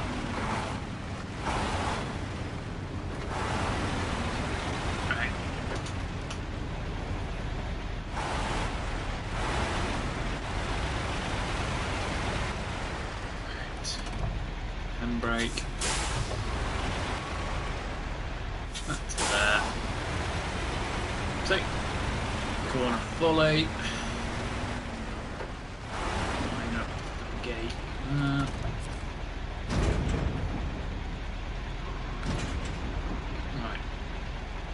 Service spare parts. 1, 2, 3, 4. Trailer full. Fuel consumption manageable.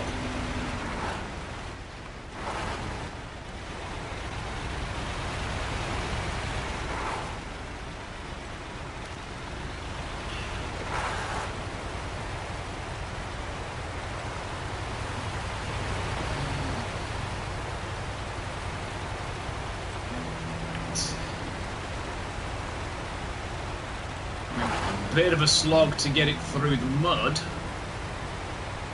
but we can manage. Things I don't want to take any particularly sharp corners because of the length of the trailer.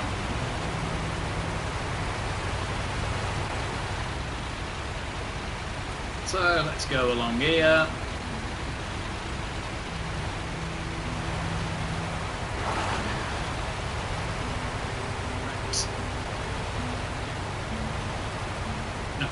That's fine. Coming up to the mud. Luckily, also raise suspension, just in case. We have an always on all-wheel drive, but always on diff lock. We have snow tyres. Bring it on.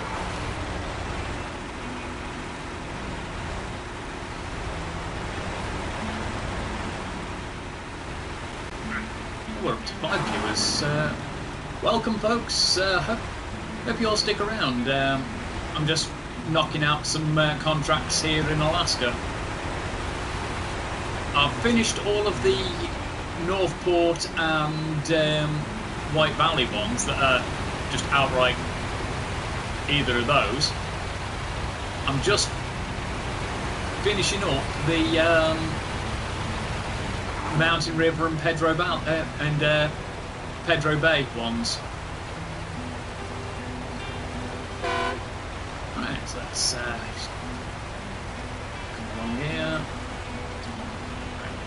When we get up to the factory, we're gonna stop, detach the trailer, go in, get the beams on our truck, come out, reconnect to the trailer, and proceed. So no, you don't have to fart arse with turning the trailer around there.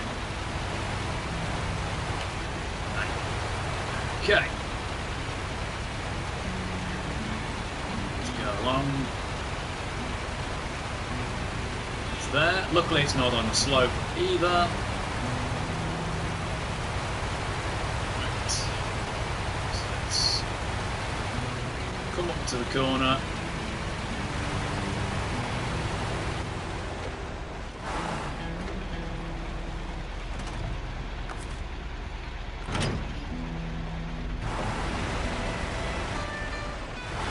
We now have the room to turn about. Let's go in there. Trailer store.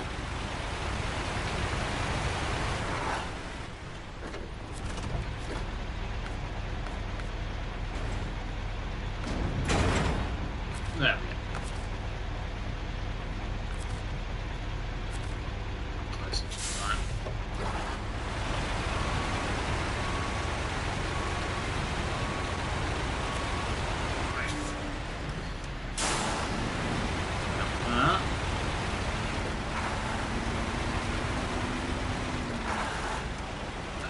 Let's come out here.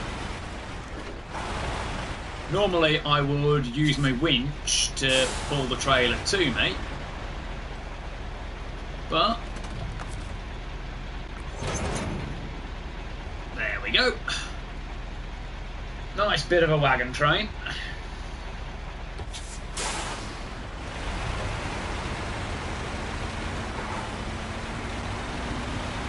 We're not going to get anywhere particularly fast, but I've got enough torque and a strong gearbox to handle it.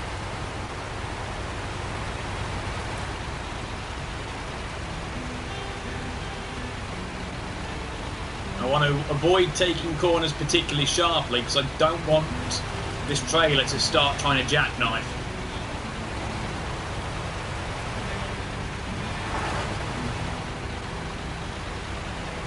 I think we've got so much torque in this compared to the 6900 twin steer. I would have had to have dropped into first gear or even low gear, engage all-wheel drive and diff lock to get up, because we have an always-on all-wheel drive and always-on diff lock on this thing.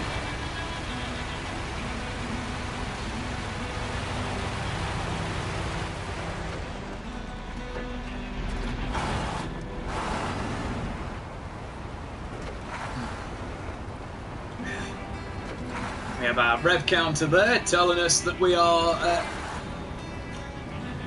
about 700 RPM at the minute, because this truck revs quite low.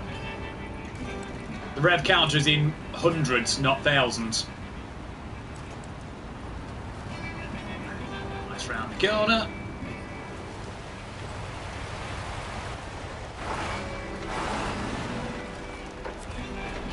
Travel Mountain River.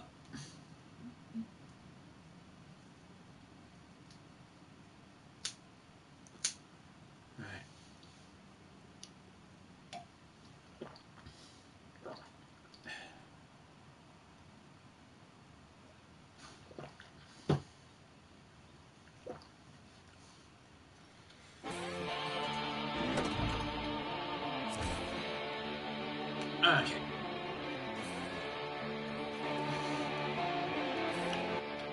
Pointed it out earlier in the stream, but I'll point out again, I love the Ruby Mustang curtain.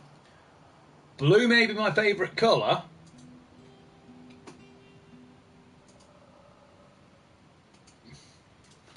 but the blue curtain does not have horses on it.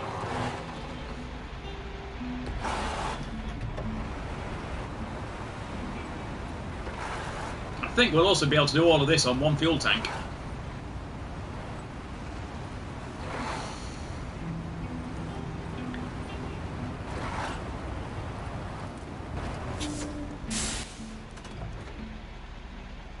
Ballsed up.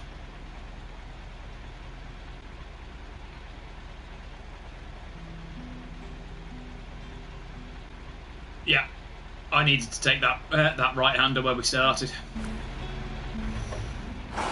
Alright, long route it is. It's annoying because it would I wouldn't have had to. No, I'd still had to turn around in the lumber mill. It's just more fuel. Oh well.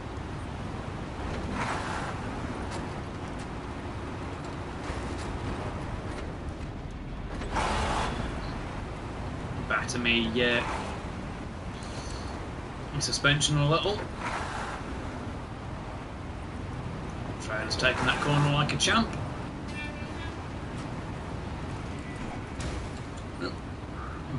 Bounce my suspension again. We should still be in active mode.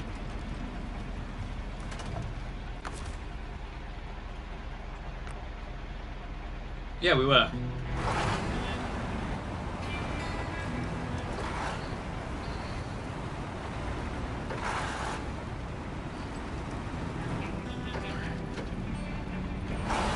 Unlike the twin steer, we can't quite coast down here onto the bridge.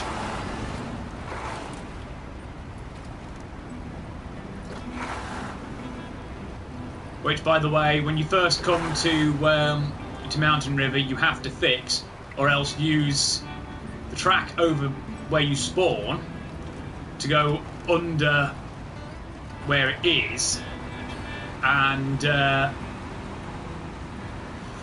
ford the river to get across. Okay. We want that right-hand turning.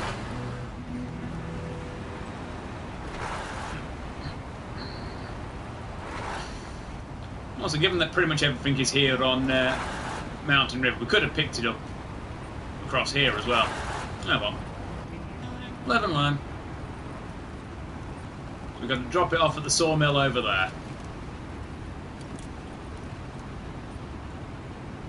Right. They'll have restored themselves. We don't have to go through them. And I don't think we should try either because, yeah, there's a bit of a hole in the road.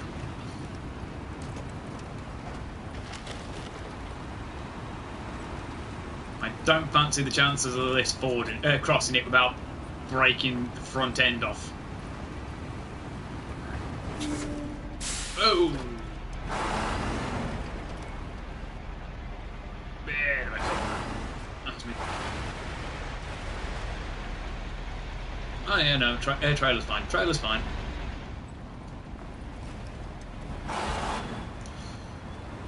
When you first come here, that pipe is also collapsed as well.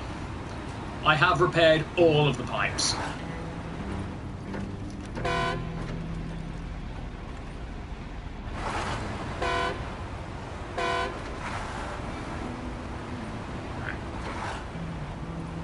We're going to be nipping into there after we drop both these loads off so we can sell the trailer, because we won't need it.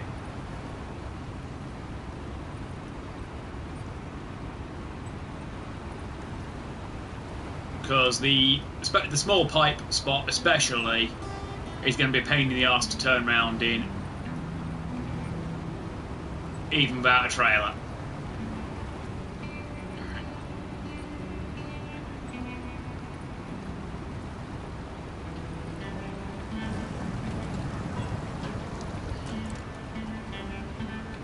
Across here,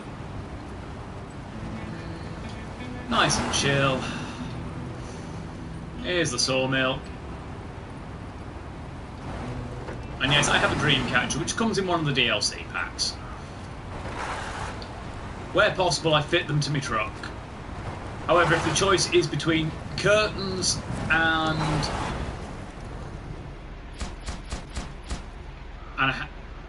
something that hangs down, I'll take the curtains every time because the curtains are free. Rather than try turning around and that. Take that corner because it puts us out just slightly round from where we went in.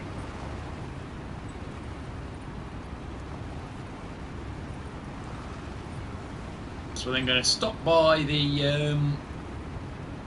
it'll only work whilst we're connected to it, so you can't just drag a trailer in with a winch and sell it. But we're going to be able to then nip into the factory with our trailer that we're coming up to on the right. Nip in, sell that.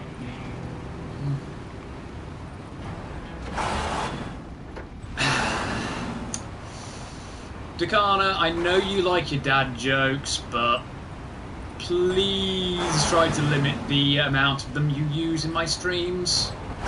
Please. I can only facepalm so many times, and I really can't afford to facepalm while I'm driving.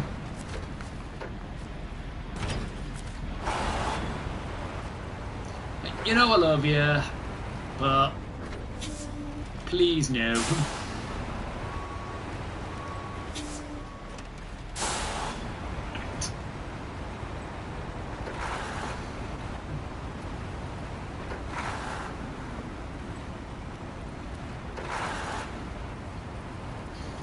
I'll admit it's a very clever dad joke, but it's still a dad joke.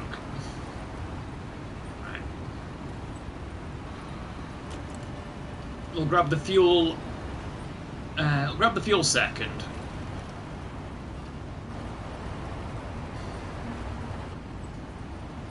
Because small pipe is going to take us longer to get to. Right. You can make dad jokes all you want to me over Discord, but not while I'm driving a truck, please, and not while I'm streaming. I'm not saying you have to stop dad jokes forever, just not under the current conditions.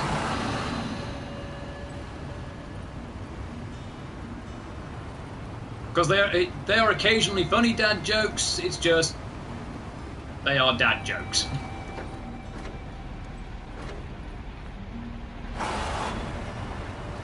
In fact, if you keep making the dad jokes, I'm going to turn this truck around and there'll be no Alaskan Disneyland for anybody. I mean, there's already a naughty bed behind the in the back of the cab.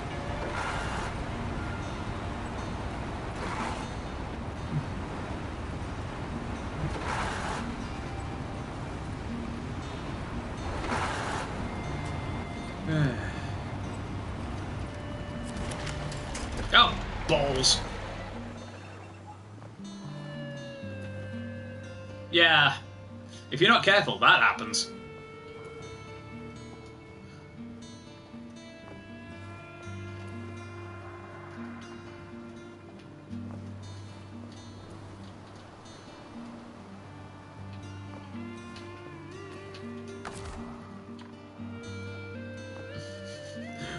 We were half on the road, half off the road. That's why we rolled. I'd hoped to grab potentially the pylon with my winch and stop myself from rolling. Because if we recover, it's going to take us back to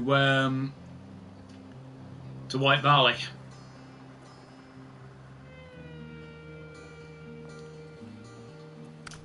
So the only sensible option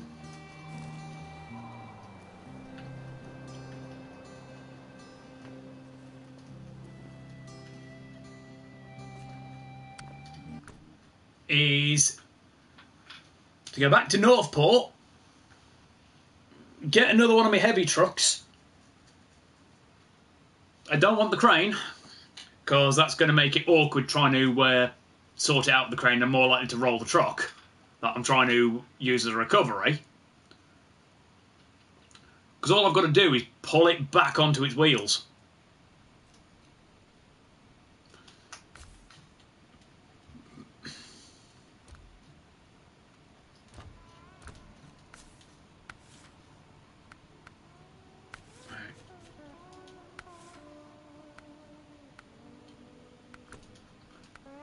So we have a use for the mammoth longhorn.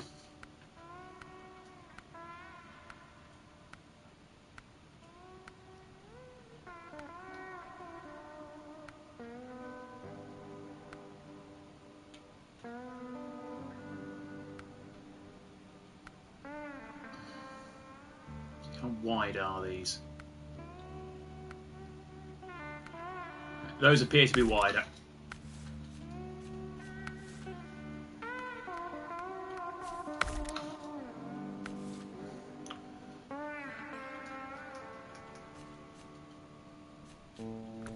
We won't really need any other adjustments.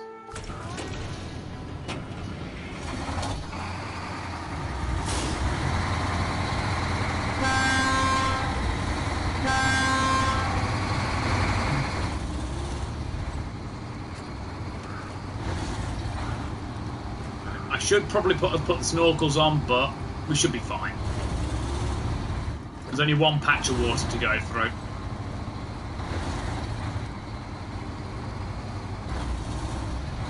Okay. Yeah, we don't even have a rev counter on this thing. I don't know how high my revs are going. I do know we're doing 30 mile an hour. It's not a very fast truck, but it's got a lot of torque.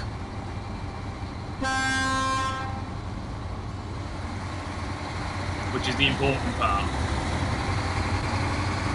I don't know what that structure is over top of my middle axle, like my second axle.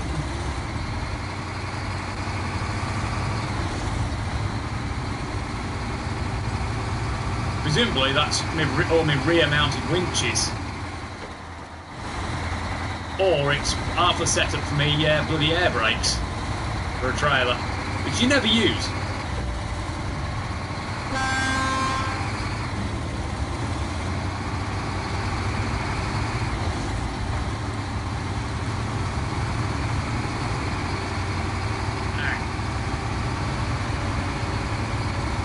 take that corner.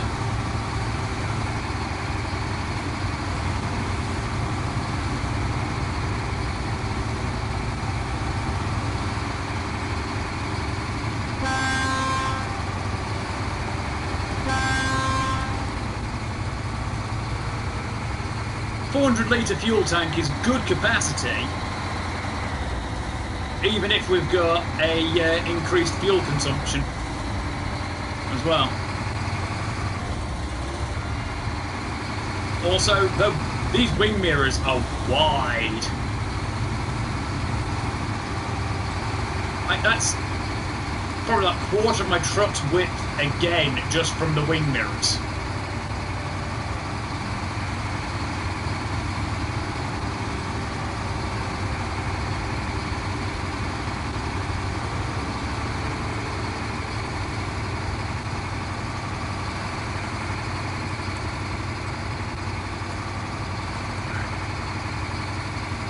We're not sitting through 2 loading screens to get the truck, so we're not taking that route, we're taking this one.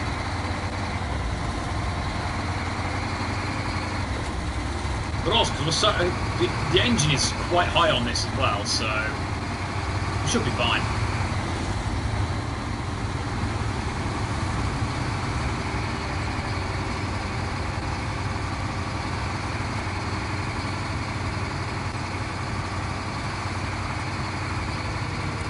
Because the fording point is just past here.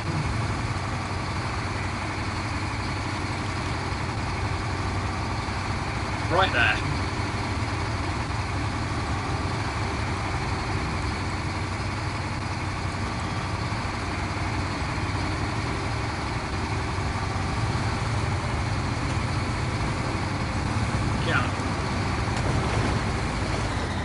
Yeah, doesn't even go into the engine bay.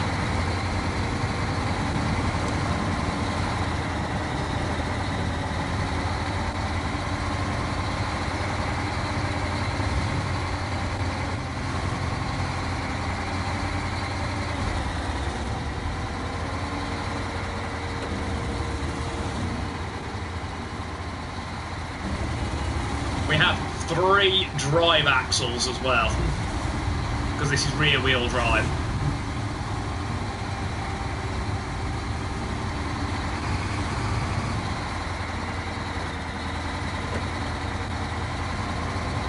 Okay, the downside is this thing, even with the best engine, has a problem trying to get up some slopes.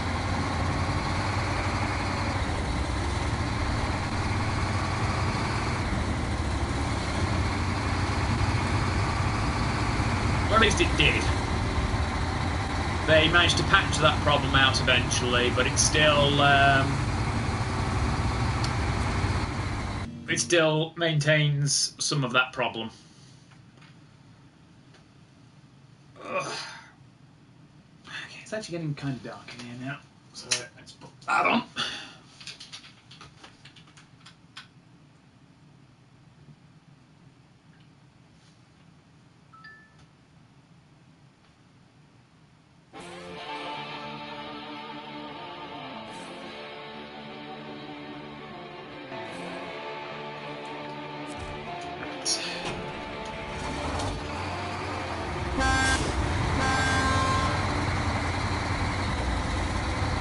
Sadly, the only things you can put on this are high and low saddles for semi-trailers,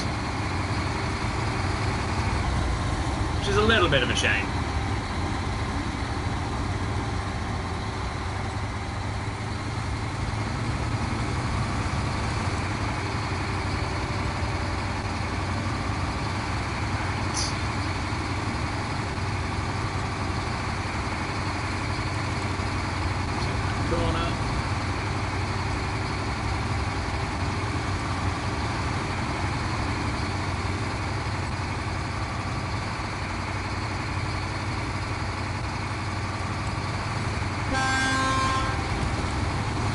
I don't think I've got anything that can actually cross that properly. Don't have to worry about fuel because we're We'll recover it after we're done with the mission.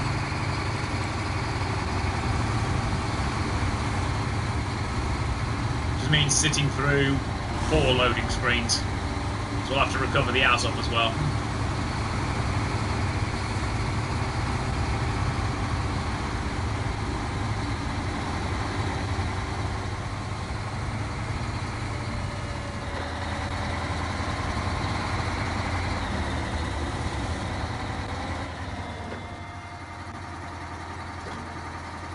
Neutral, coast down.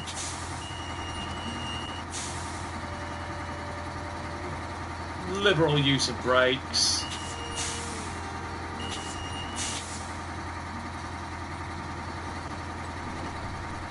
Stop us, you know, just slamming into the trees.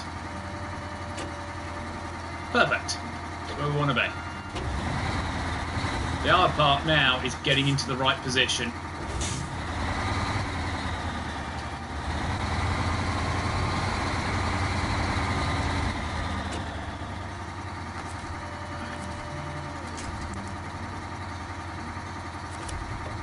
Should be there.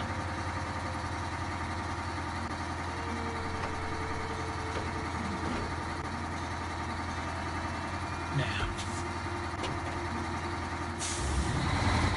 Oop, wrong gear. But let's take some slack out of that. Come on. There we go.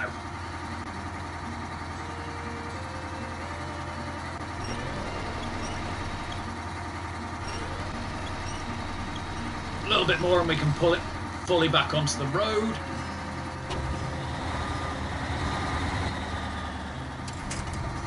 There we go.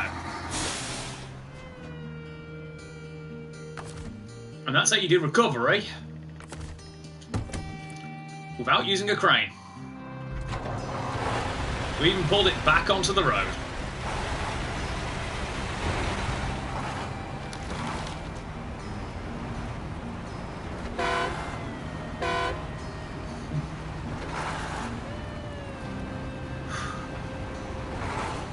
All you need is a truck with a good enough winch and a powerful enough engine.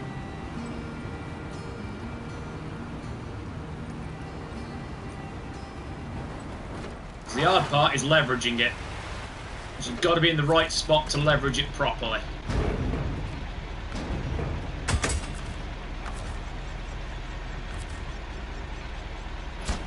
There we go.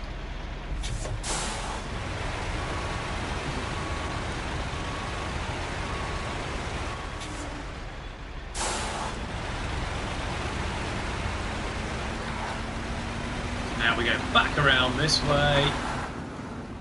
Try not to roll it because I don't have a crane to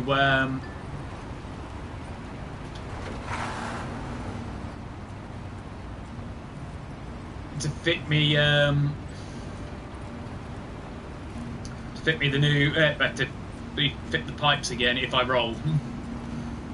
So I'd have to go and get another truck with a crane. Because trying to fit one onto this would have had me we've had the flatbed shifted further back, which would have prevented us from actually taking the trailer due to the sheer amount of overhang. And we just, you know, casually back up here, not even shifting out of top gear because, you know, massive amount of grunt on this truck.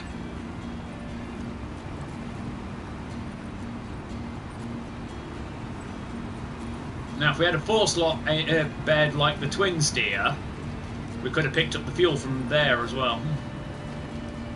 But we don't, so we're not. We'll be back for the fuel in a minute. Well, more like 3 minutes.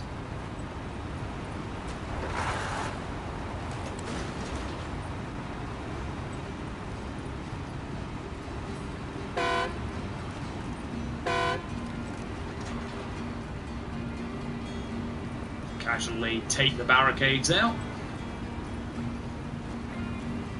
as we charge at full speed.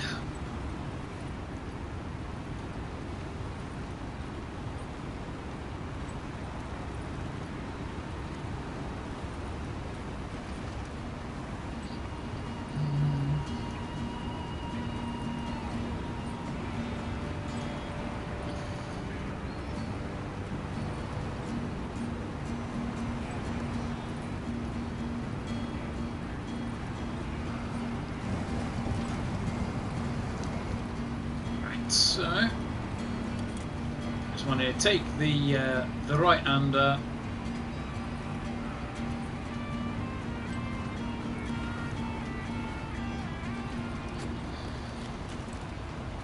It's taken us more like 2 minutes to get down here.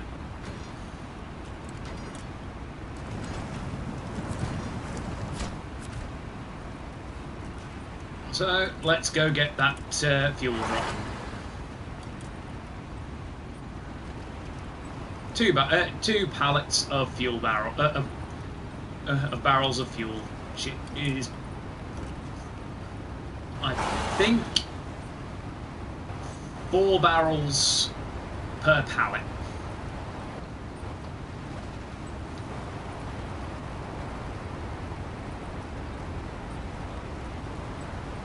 So let's get on here.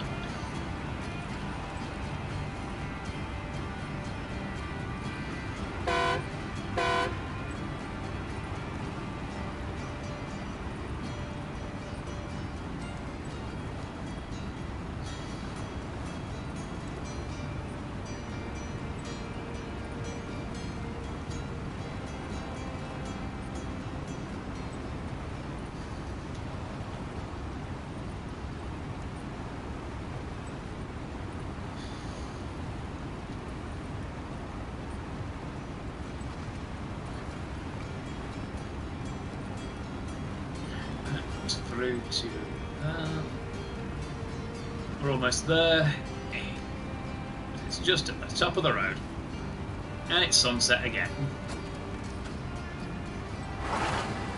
Right.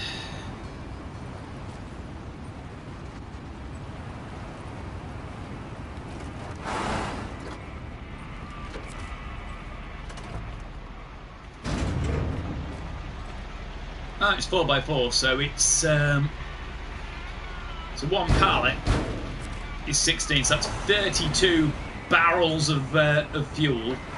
Each one looks to be a 50-gallon drum.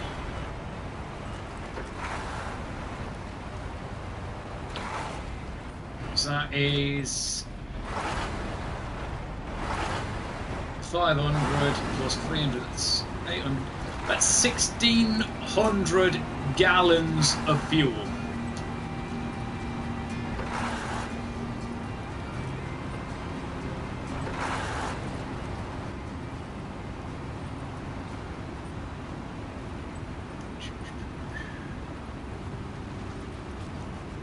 Right.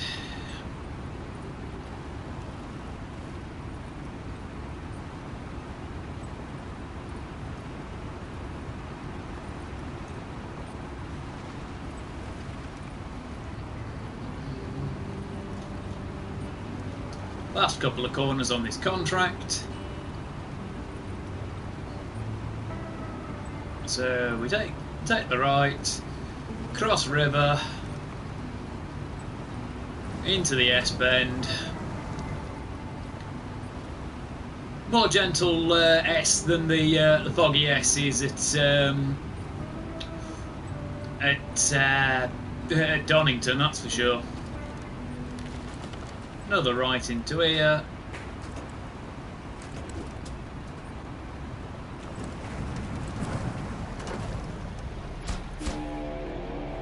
Yeah, 3,300 for that. Right. That takes care of Morrison Mining.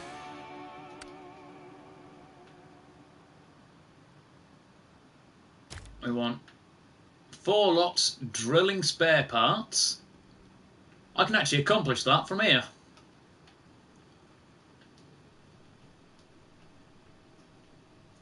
It'll just take me 2 run.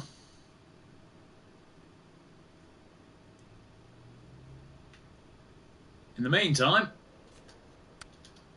swap to the dairy, 45.20. Recover to White Valley.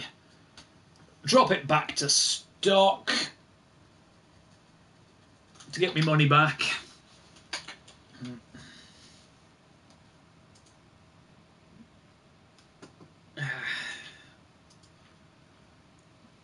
Oh, my spine. really need to get more average viewers. That way I can start having channel points so I can have the usual hydrate and posture check ones. Right. Engine's fine, because that was stock. All we did was change our winch and our tyres.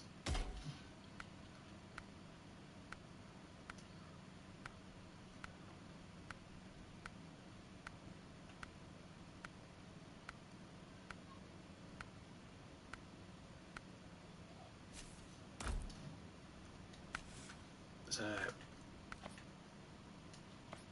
and for the record, this is its stock colours.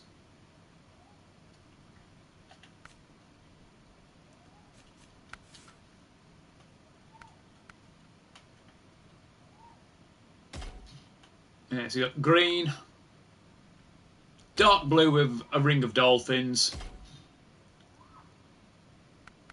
sapphire blue, or red with horses.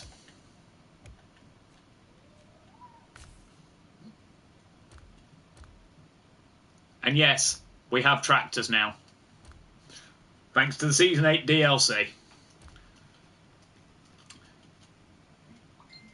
You've got to get the K700 off the map.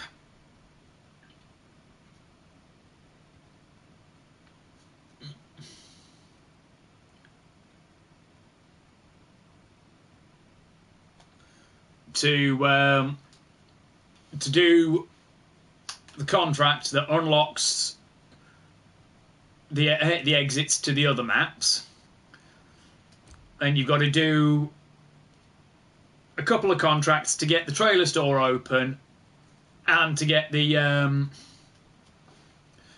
another thingamabob open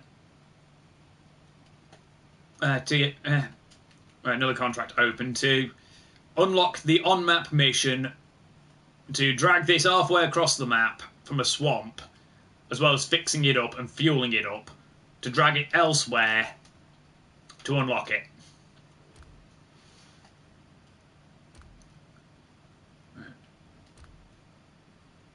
That's a 3-slot twin steer rather than the 6900s, the Western Star 6900s 4-slot.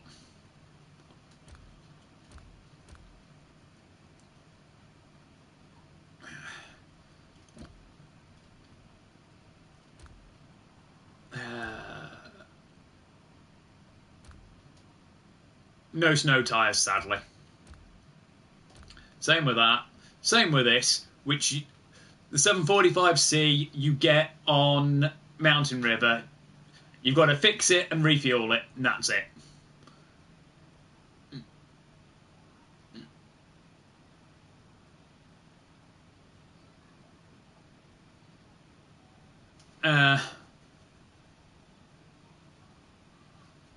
Fair enough. This one, you've got to do a regular mission to get to it if you want to get there easily enough. And all you've got to do is get a truck with a low saddle to drag the trailer with a disassembled one back to the garage, and then refuel it. This thing only has two add-ons. A heavy saddle for a proprietary trailer rather than a dump truck attachment, because this is Caterpillar's dump truck. Or a 2,000 litre fuel tanker. Sadly, no snow tyres.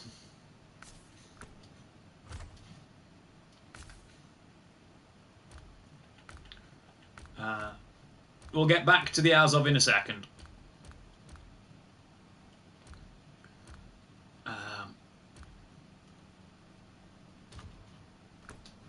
Again, this one, all you can do is change the engine and whatnot.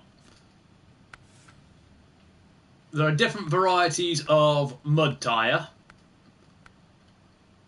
I decided to lose some off-road performance in exchange for getting some more on-road performance.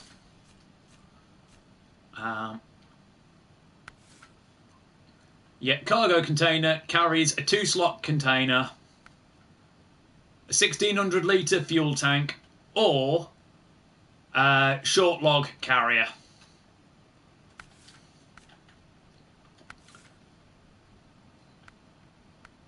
Oh, we actually get some rim upgrades as well. Nice. Sadly, no curtain on it.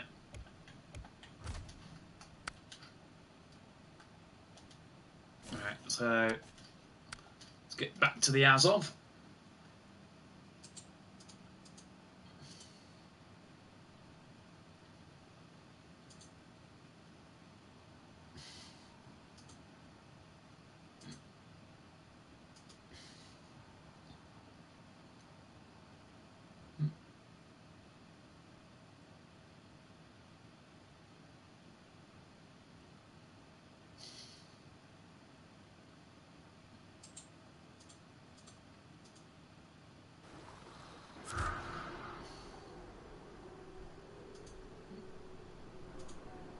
Right.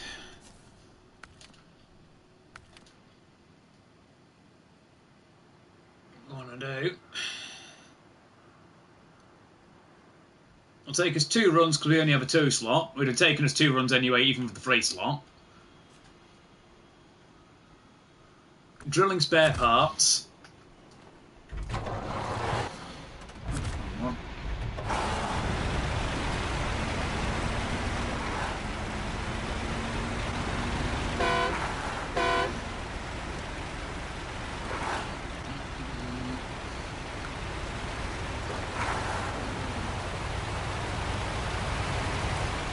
Pick up the drilling spare parts from here. Also, as long as I don't need to tow a trailer anywhere, I can probably finish all the Mountain River contracts, so long as it only requires, well, a 2-slot or at least 4-slot for regular trailer, without going back to White Valley. Because there's 2 fuel stations and a service hub to repair myself.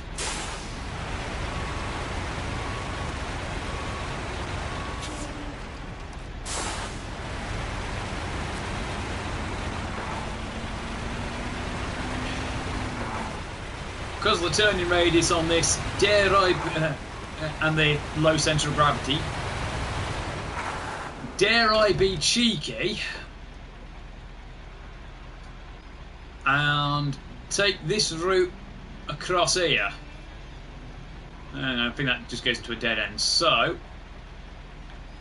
this route here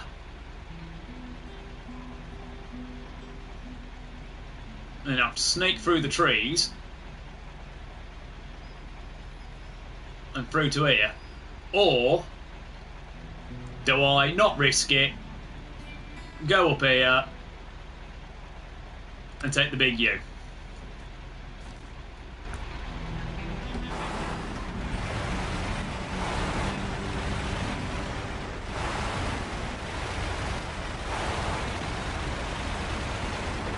I've got enough fuel to do the big U anyway.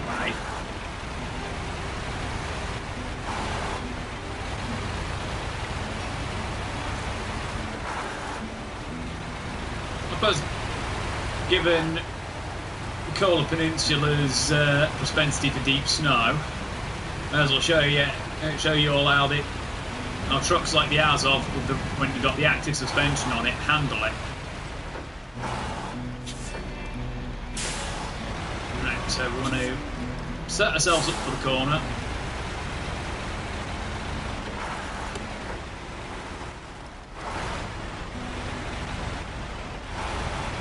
Yeah, so there's not much of a track to guide me.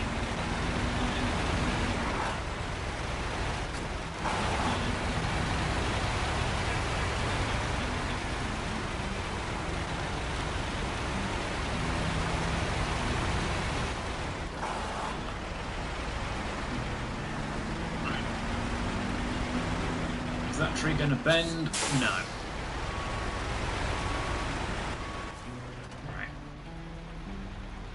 No, I am actually also leaving the the track doing that. So we want to slightly... There we go, you can see the track again.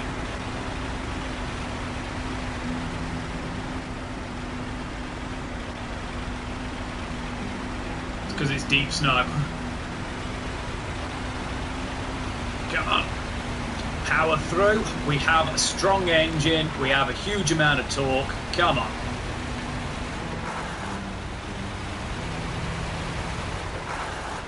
Push through, push through. Left turn.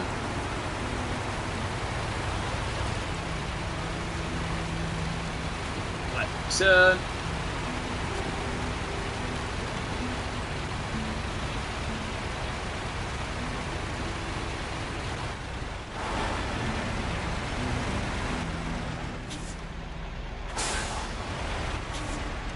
The only hard part is coming out of that. 2 down. Hey, that only took us 30 litres. Roughly.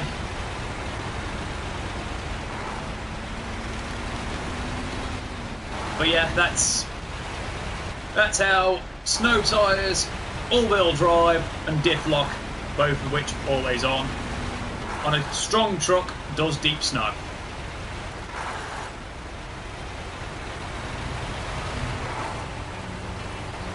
Well, I do want to refuel anyway, so let's go hit the fuel station. Metaphorically hit. Don't want to break the engine, even if there's a service hub further up the road. That's a shortcut back that way. Don't want to worry about that for the minute. Oh! Sun's well and truly risen. Don't want to blind ourselves on the reflected glare at this second in time.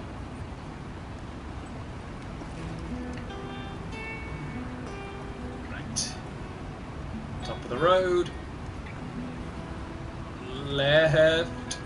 Release a little. Left, left, left.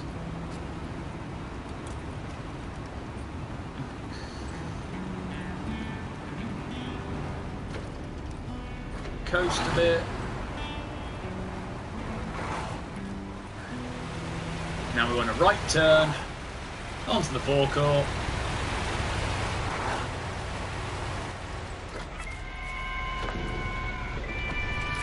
Fully refuel. We've got better fuel consumption than the bloody twin steer. We're a C+. So still pretty hungry on fuel, but manageably.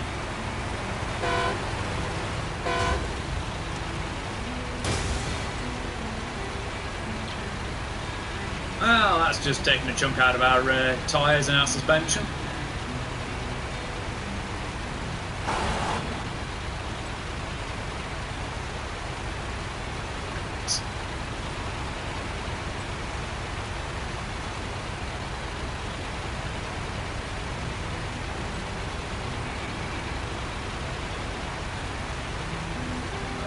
Going. Take the right corner. Cross the stream. Through the S's. Into left-hander. And as we straighten out the left, we want to start turning right.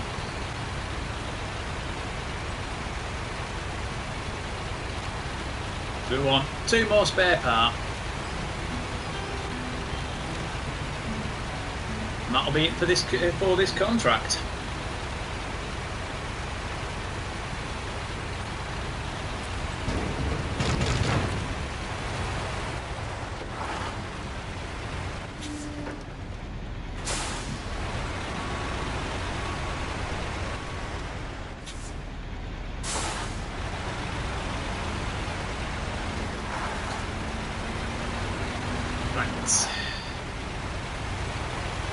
Let's take that drive.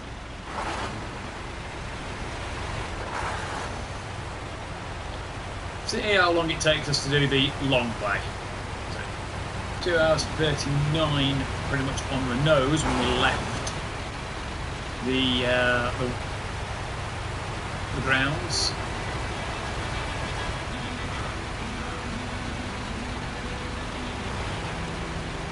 That's also where I had to take the trailer from to get it all the way to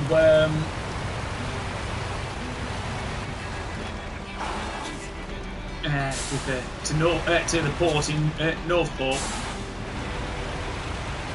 That was a bloody trek and a half.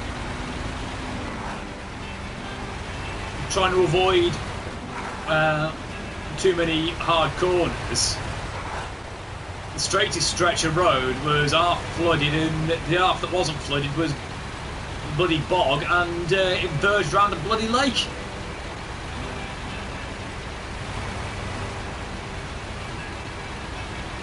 So this has also taken us about a minute anyway.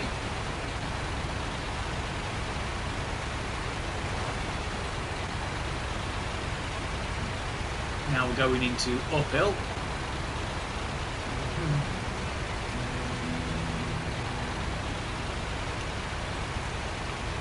Okay. Aside from it being in two drops, it's been pretty short contract.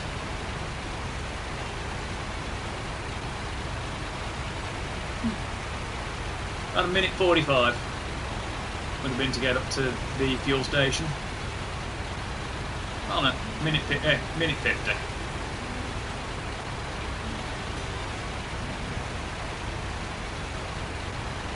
Bearing in mind we are slowed by going uphill as well. So we're at the 2 minute mark.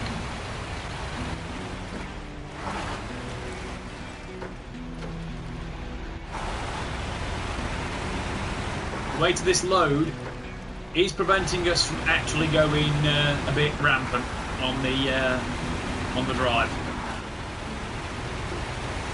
which is good. It means that while I couldn't coast down in neutral, I'm not having to slam my brakes on to have control. And we didn't roll it this time either. So, success.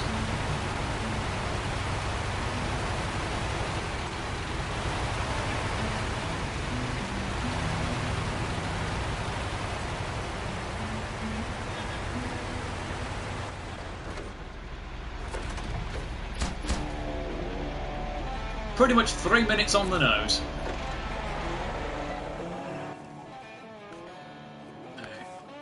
That deals with that. So we just have GR Enterprise. Okay. 2 fuel and a wooden planks.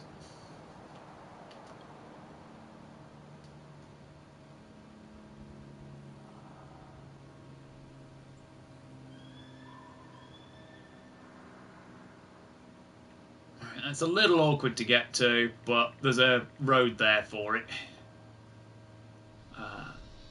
No trailers in the vicinity.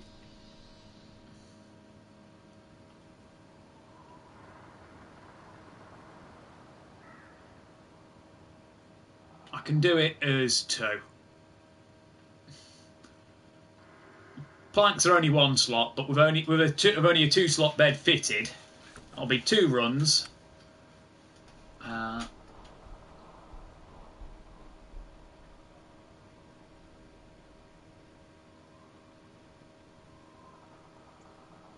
Service hub should have consumables.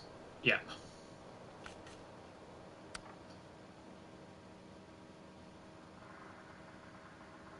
So that's 8. So that is 2 lots. So I go in with the trailer, planks and fuel. So pick the trailer there. Fuel 2, planks. No, that's actually a little awkward to get to that. So we'll go in there loop around, 2 consumable, along, cut in, 4 fuel, to there, awkwardly corner it around, drop me sell the trailer off, loop around to sawmill, in, back out, and drop off the 2 plank.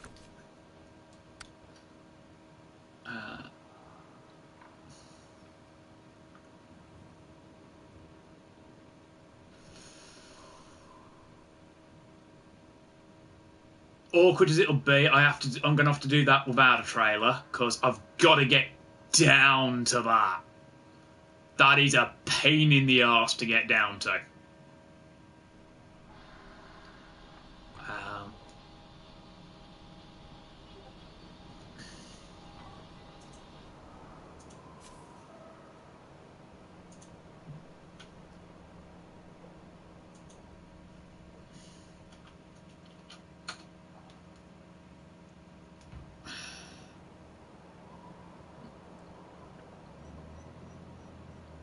I don't want to try doing that with a trailer, so we pick up the cement from there. I don't think this one does consumables. No, it does consumables, it doesn't do cement. That one I will have to leave to set my truck up again. Well, set my trucks up. That'll do 3 runs.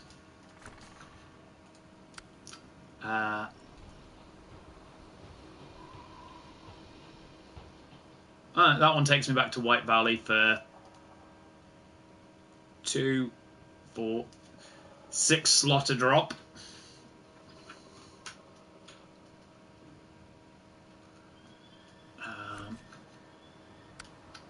And then if I keep my truck set up for logging, at least have to sell in the trailer, because that'll be 1 and 1. Long log and medium log. Long log requires a trailer. I can do medium off of the Forester, just as long as I'd be careful to not roll it. So those 2 are going to take me the longest. Well, those 3, because I'm going to have to travel with that one.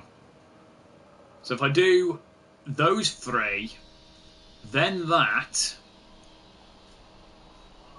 or at least cover the White Valley part of that one first. So all I'm here. Right.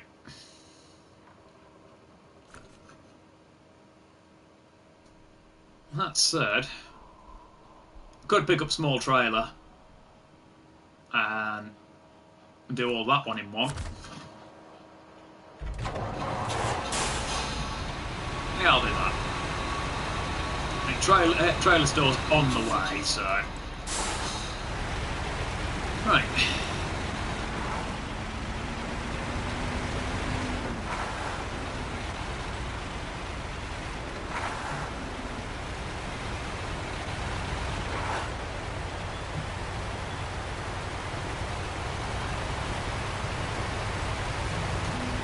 Short of the log ones, I can probably get, and the Order Master Supreme, I can probably get down to just those before I finish the stream for the day.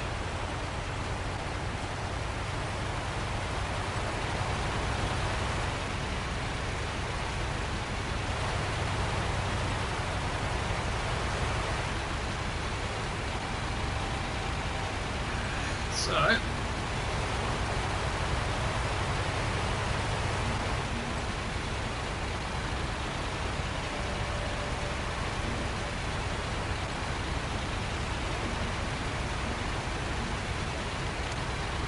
pick up the fuel first, rather than have to deal with awkward manoeuvring with the trailer coming out of that corner.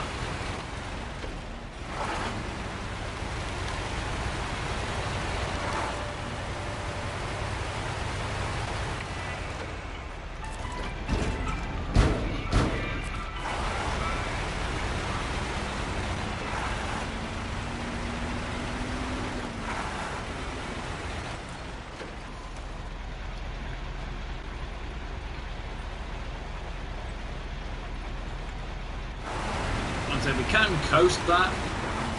Comparable speed to first gear anyway.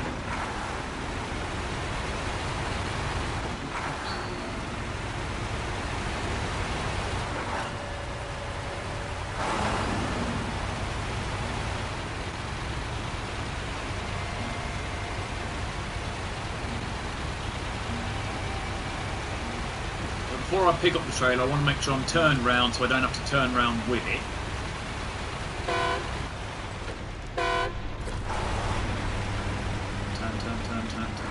Turn. If we weren't in active suspension mode, that would have damaged our engine.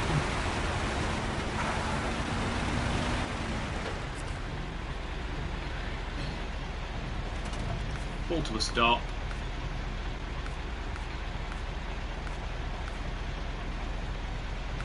Don't want a semi-trailer because I don't have the saddle fitted. Just take a regular old sideboard.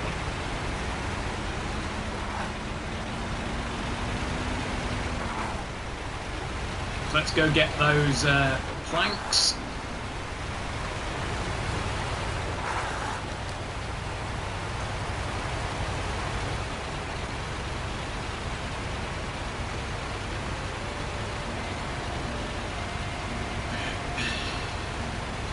Drop it all off the polar base. Depending on the next contract, and potentially even go and sell the trailer again. If we need the trailer for the next contract, we'll use the trailer and then sell it. If not, like I say, we'll just sell it.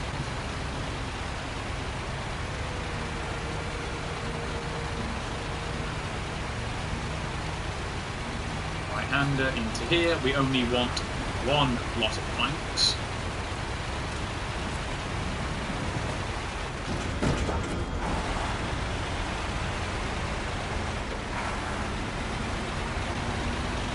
Annoyingly, trailers will invariably come with with highway tyres as fitted, and you can't change that. Gives them basically no traction across anything that isn't just pure road.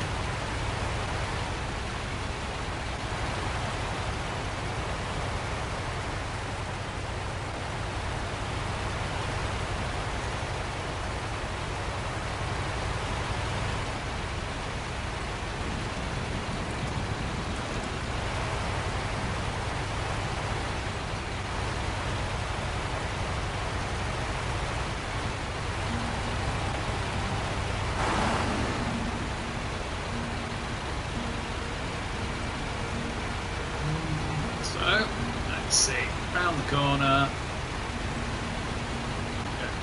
past the factory, carefully, nearly rolled. One advantage of the sideboard bed is, unless you are basically about to go onto your side fully, the load doesn't unpack itself and try and fall off, compared to a flatbed where it will start sliding up at about 45 degrees.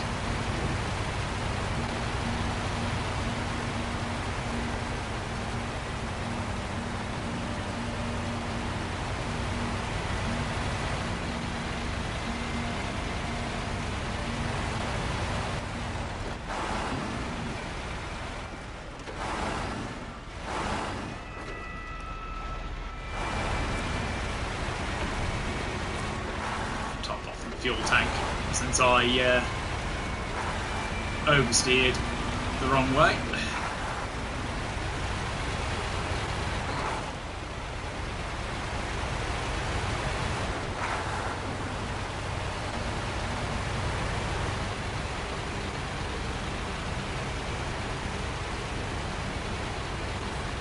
Consumables and fuel onto the thingy. Yeah, I'm going to need the trailer. Well, I might need a bigger trailer.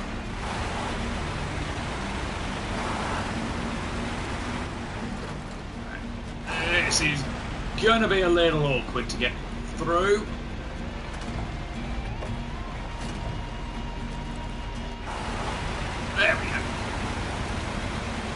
Little bit of handbrake application there.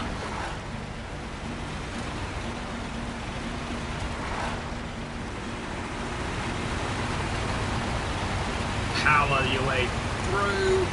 Oh crap, bit low. I can handle it, but my trailer's going to start bogging a bit. Especially since it's soggy mud as well.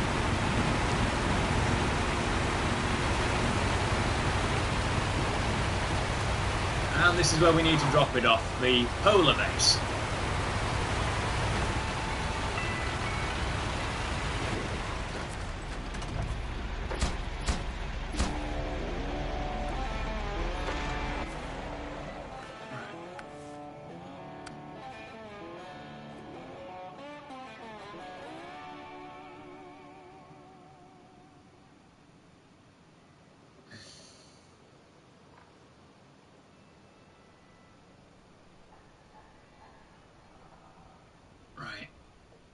Now I'm gonna need to sell the trailer first. I'm gonna need a bigger trailer.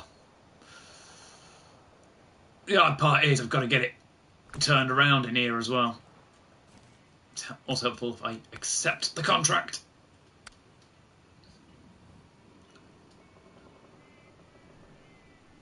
Yeah, and that one I've got to do without a trailer because of the bloody awkwardness of.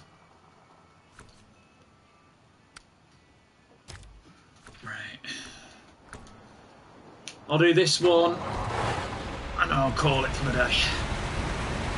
It's almost 5 o'clock.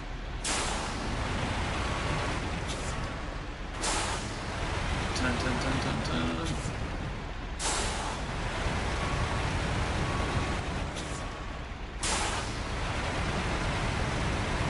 Go.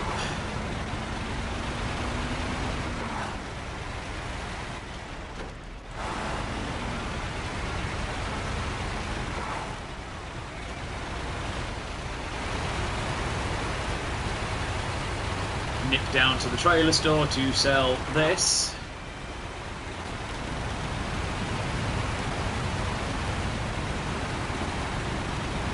We'll cut out part of the middleman as well.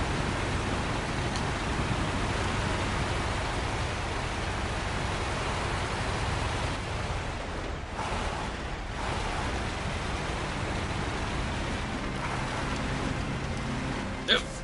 Stuck on a tray. Stuck on a tray. Yeah, things like trailers and truck beds can get caught on trees, which can make manoeuvring rather awkward. I've had to get caught on one of my mud flaps before.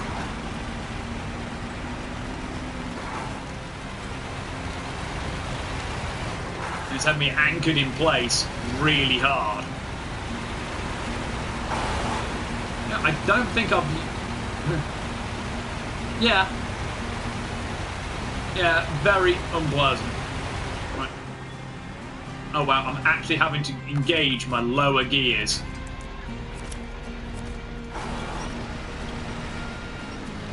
Because of how deep this mud is.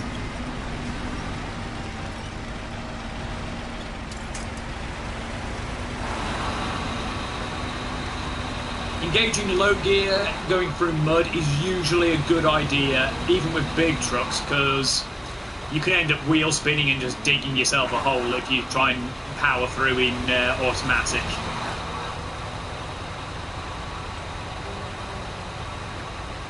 Sell trailer, turn round, pick up big trailer, head out.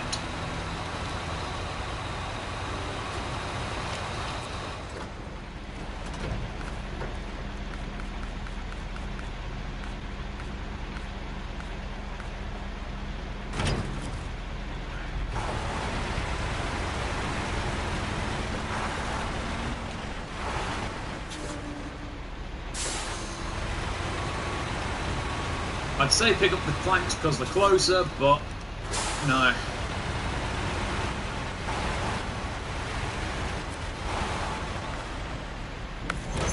Ramp flatbed. I'd rather get rid of fuel and consumables first. I can get all of that. I can get those 4 on one route. If I was taking the super heavy semi-trailer, I could get all of them in one run. Problem is that trailer is long as hell and about as manoeuvrable as dropping a 10-ton brick in a bathtub. Right, I'm not going to try and fight my trailer to pick the fuel there. We'll pick them up from the other fuel station down the road.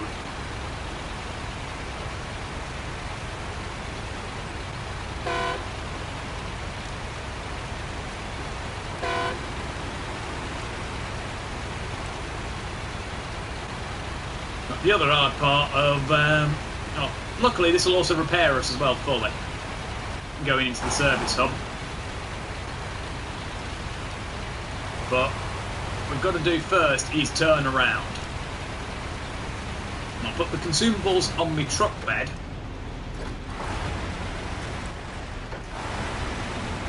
Because you can't load from like rear backwards. No, you have to load... It loads front as well, from front.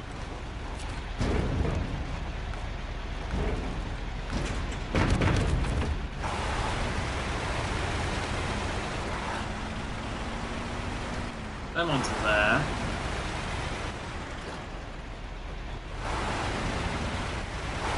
That's where I've got to drop them off.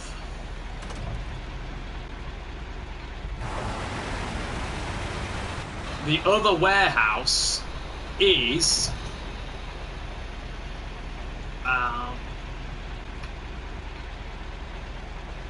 you can see it there.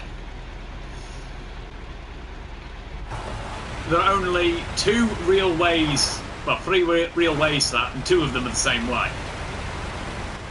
Which is that road down there below the bridge, or down that slope there, and that slope is nightmarish.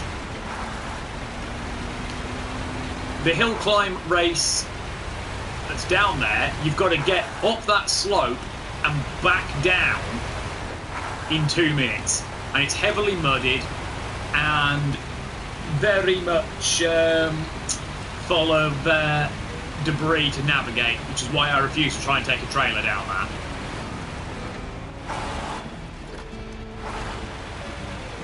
And to get down to there, I've got to take the side road over there to get down that road to cross the river to go under the bridge.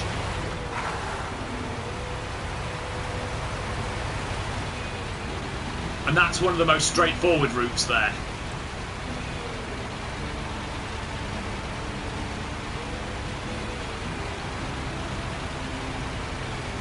So we'll sell this trailer at the trailer store at the truck stop where we've got to be going to anyway, to drop this stuff off anyway.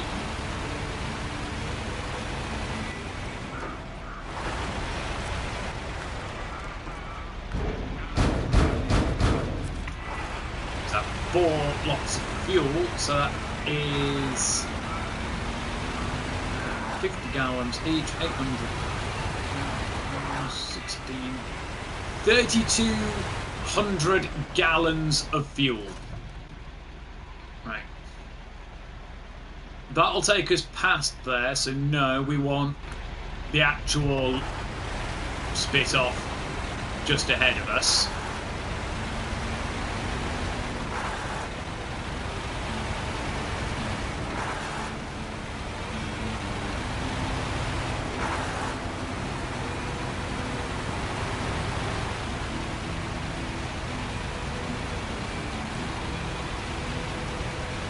I tried to take the super heavy trailers down that route there. It was a pain in the arse. Tried to get the contents to the warehouse. So I just went the awkward way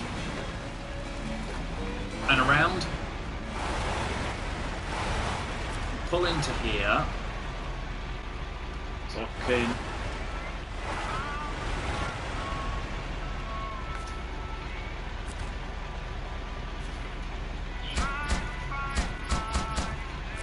do that. Trailer store, sell me trailer.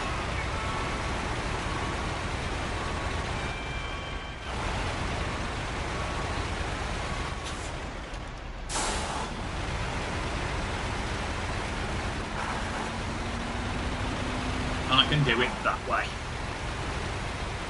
Rather than try to jigger my trailer around. It's just easier to position yourself in a way that backing up a little bit allows you to sell the trailer. And if you're wondering what that little wedge thing on top of my truck is, behind all the light bar, that's the snorkel on this. Basically, this engine, unless the cab is underwater, will not flood. Because the snorkel is where it can bring air in. Right. And this is the route I'd wanted to take originally, coming to drop the stuff off at the sawmill from White Valley. Especially, definitely clever considering the engine is behind the cab as well. Behind and underneath the cab, as that impact just showed. So having the filter so high up means it's almost impossible to flood the engine.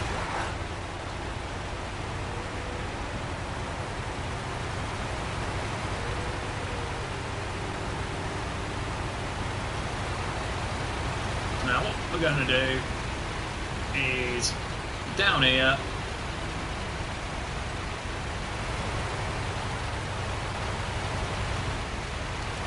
pick about 2 lots of wood planks. The thing is, I'm not even going to slow down. Well, I say not going to slow down. I had to take my finger off the accelerator to swap it from manual loading platform to trailer, or not to truck rather, for no real good reason that it done that. Probably because the last thing I'd had it selected for was trailer, so it cops around to the next one. Either or. So let's go drop these off back up the mountain. And I'll call it there for the day. I've got a good few contracts done as well.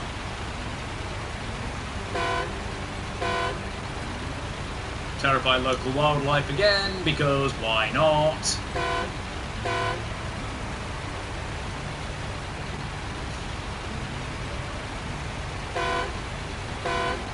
Do you want to hear my favourite horn in the game before I finish the stream?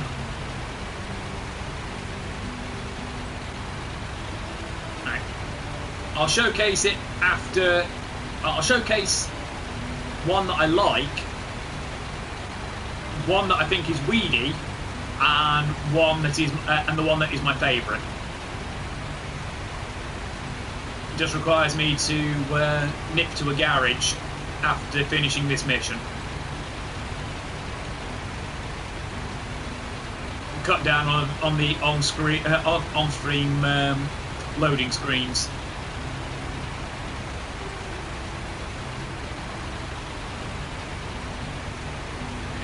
On here, there's my corner.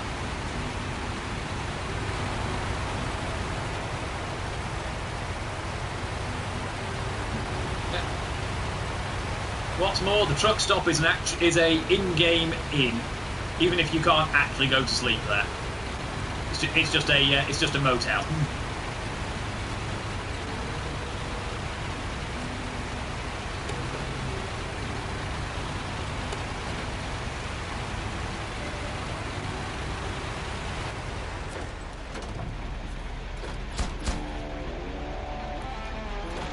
There we go, mission complete. I'll get that one queued up.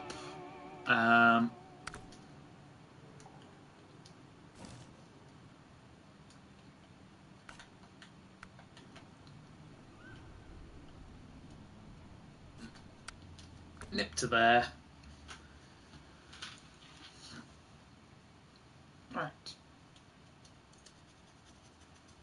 We'll start with the weedy horn.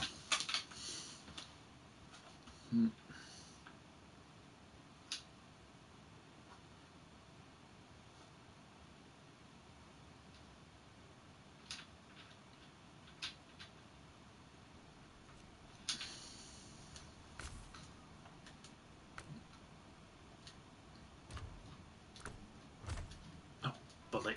I'm trying to clear that note off. So, F750 looks really cool. It's a Ford, so you're expecting some sort of muscle car horn.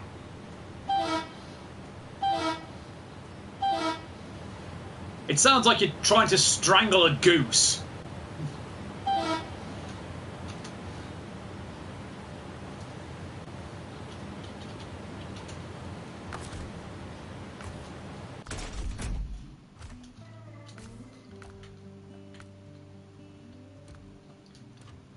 Neat horn is the US Army truck. Not even kidding either. It is actually a US Army truck.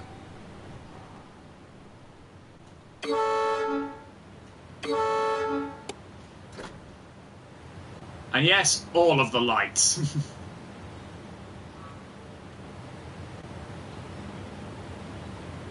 You can just see it under the snow forming on the bonnet. US Army.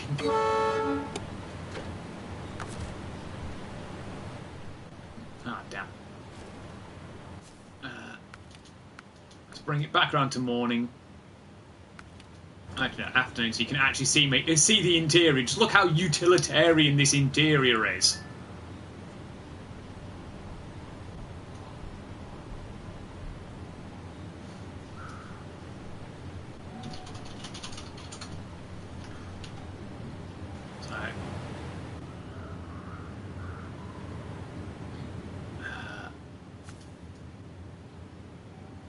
Hide UI.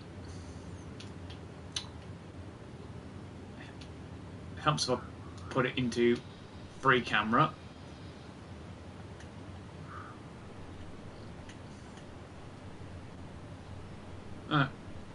MR Army.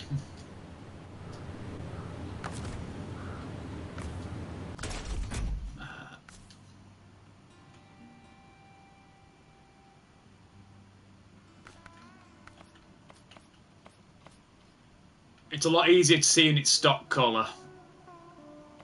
Well, right, actually in the yellow. Yeah. American Army. And then my favourite. Sadly, I can't use the truck in Alaska because it does not have snow tyres at all.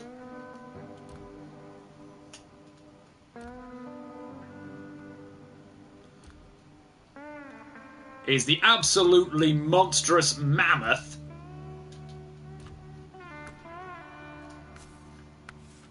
Especially since I've given it the top engine. Let's throw £6 at the better gearbox. It's got no tyre option.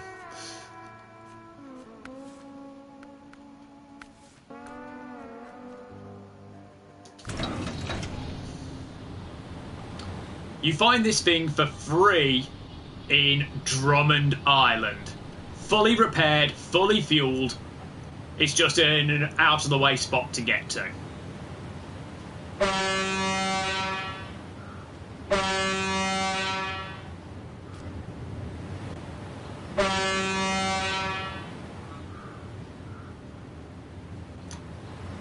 Is a ship in the is a ship in the port tooting its air horns, or is that my truck?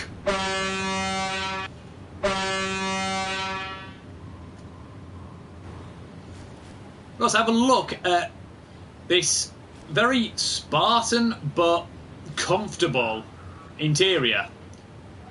Padded walls, padded doors, padded ceiling, wooden dash.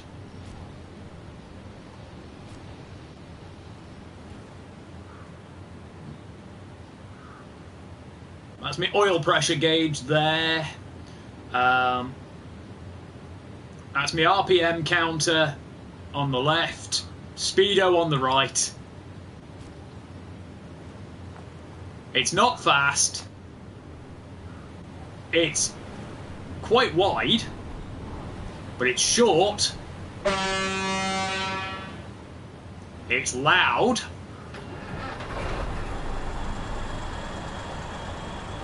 And just listen to that purr of the engine. It also doesn't have all-wheel drive at all, but it comes with an always-on diff lock.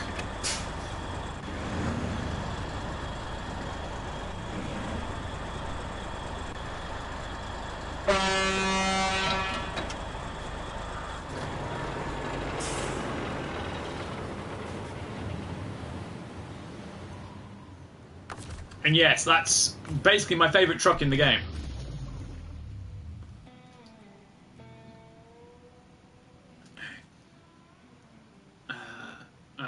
To actually be able to save and quit, I do have to be back on actually on the map. So, alright, back over to the Azov.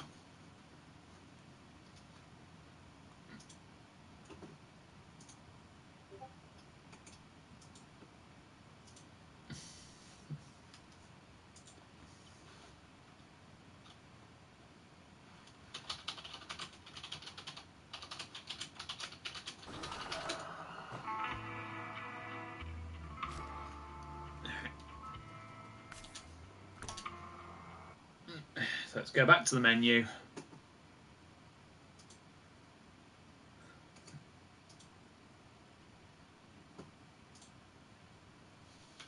Season 8 changed the main menu screen and theme as well. It was a bit more dynamic, like racer kind of bit for the because of Tennessee being a racetrack map. Here, this shows off one of the new maps for the tractors, and it's really chill. I say this a lot. How much money? Plenty. But honestly, folks, yeah, honestly, this thing is available on PS4, presumably PS5, I believe the Xbox, PC, and even the Nintendo Switch. So long as from this menu, you have to do it on this menu. You can't do it in-game. You turn cross-play mode on. You have to get to the garage in Black River to be able to do this. All you do is like create game or find game. Hey Zal, just in time for me to finish. If you're doing cross-platform, like if I start the game, somebody wanted to join in, all I do is, in my pause menu, manage party, and towards the top left will be a cross-platform code. I give them the code, and they put that in there. There are mods in this game as well.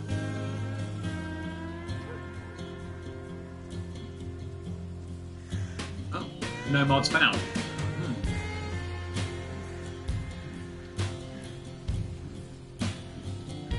There we go.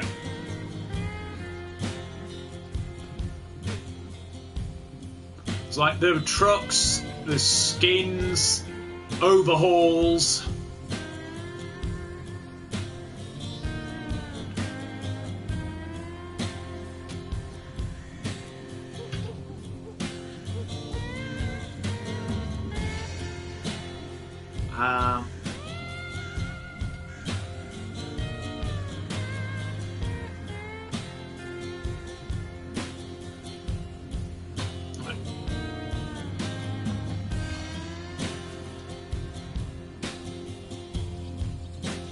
Wrong one.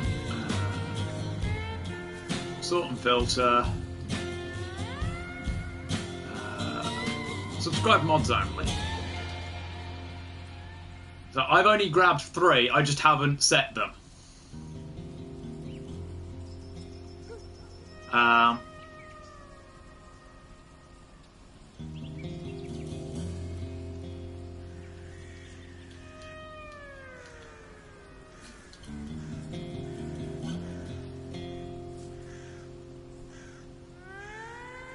Like, that one's a tank transport. It's absolutely huge.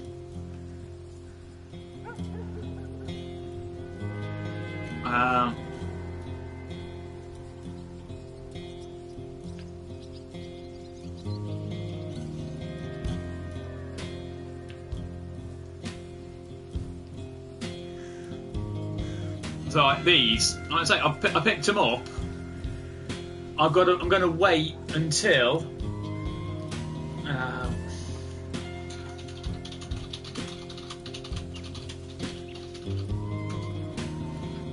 I've 100%ed the game, because I can then do a new game plus, bring my trucks over, and I can add in the these mod trucks.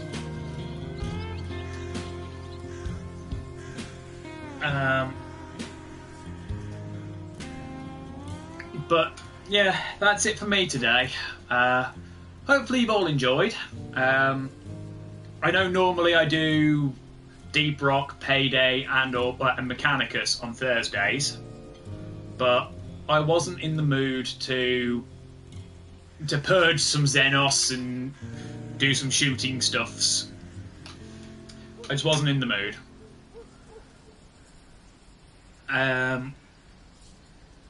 Because I learned something saddening last night that it's not my place to talk about. And for the sake of one of my friends and watchers, I figured I want to stream. I'm not in the mood to do anything particularly shooty stuffs. So, for their sake, because they'd need it more than me, I'm going to chuck on something that's, pardon the pun, quite chill. Like SnowRunner, unless you are really like trying to do the time trials and get the gold time, it's very, very relaxing. Like, you don't have to think too hard. You can just sit there, drive your truck, and be like, yeah, I can do this. Nice. It's not stressful much. You almost never get worked up about it either. And for me, it's a good chill out game. So I'm gonna say for this, it's like, yeah, it's me. It's chill. I'm pretty sure they stopped by earlier for a while.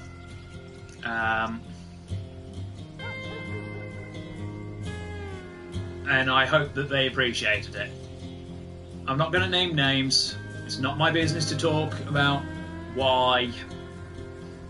It's just something that happened to them made me feel a bit unhappy and really not in the mood to do shooting and killing the monsters and the aliens and whatnot. But I should hopefully be back on Saturday. Not sure with what yet. Haven't decided. Might even be streaming on Sunday. Don't know.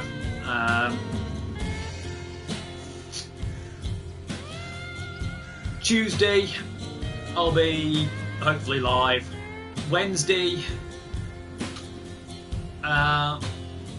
hopefully we'll have Death Watch going again, if certain parties are up to it.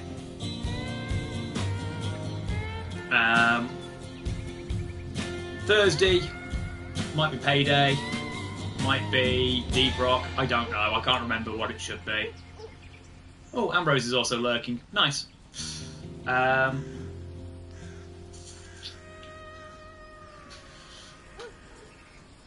Also, folks, I'm aware that Pokemon Scarlet and Violet comes out in 2 more weeks.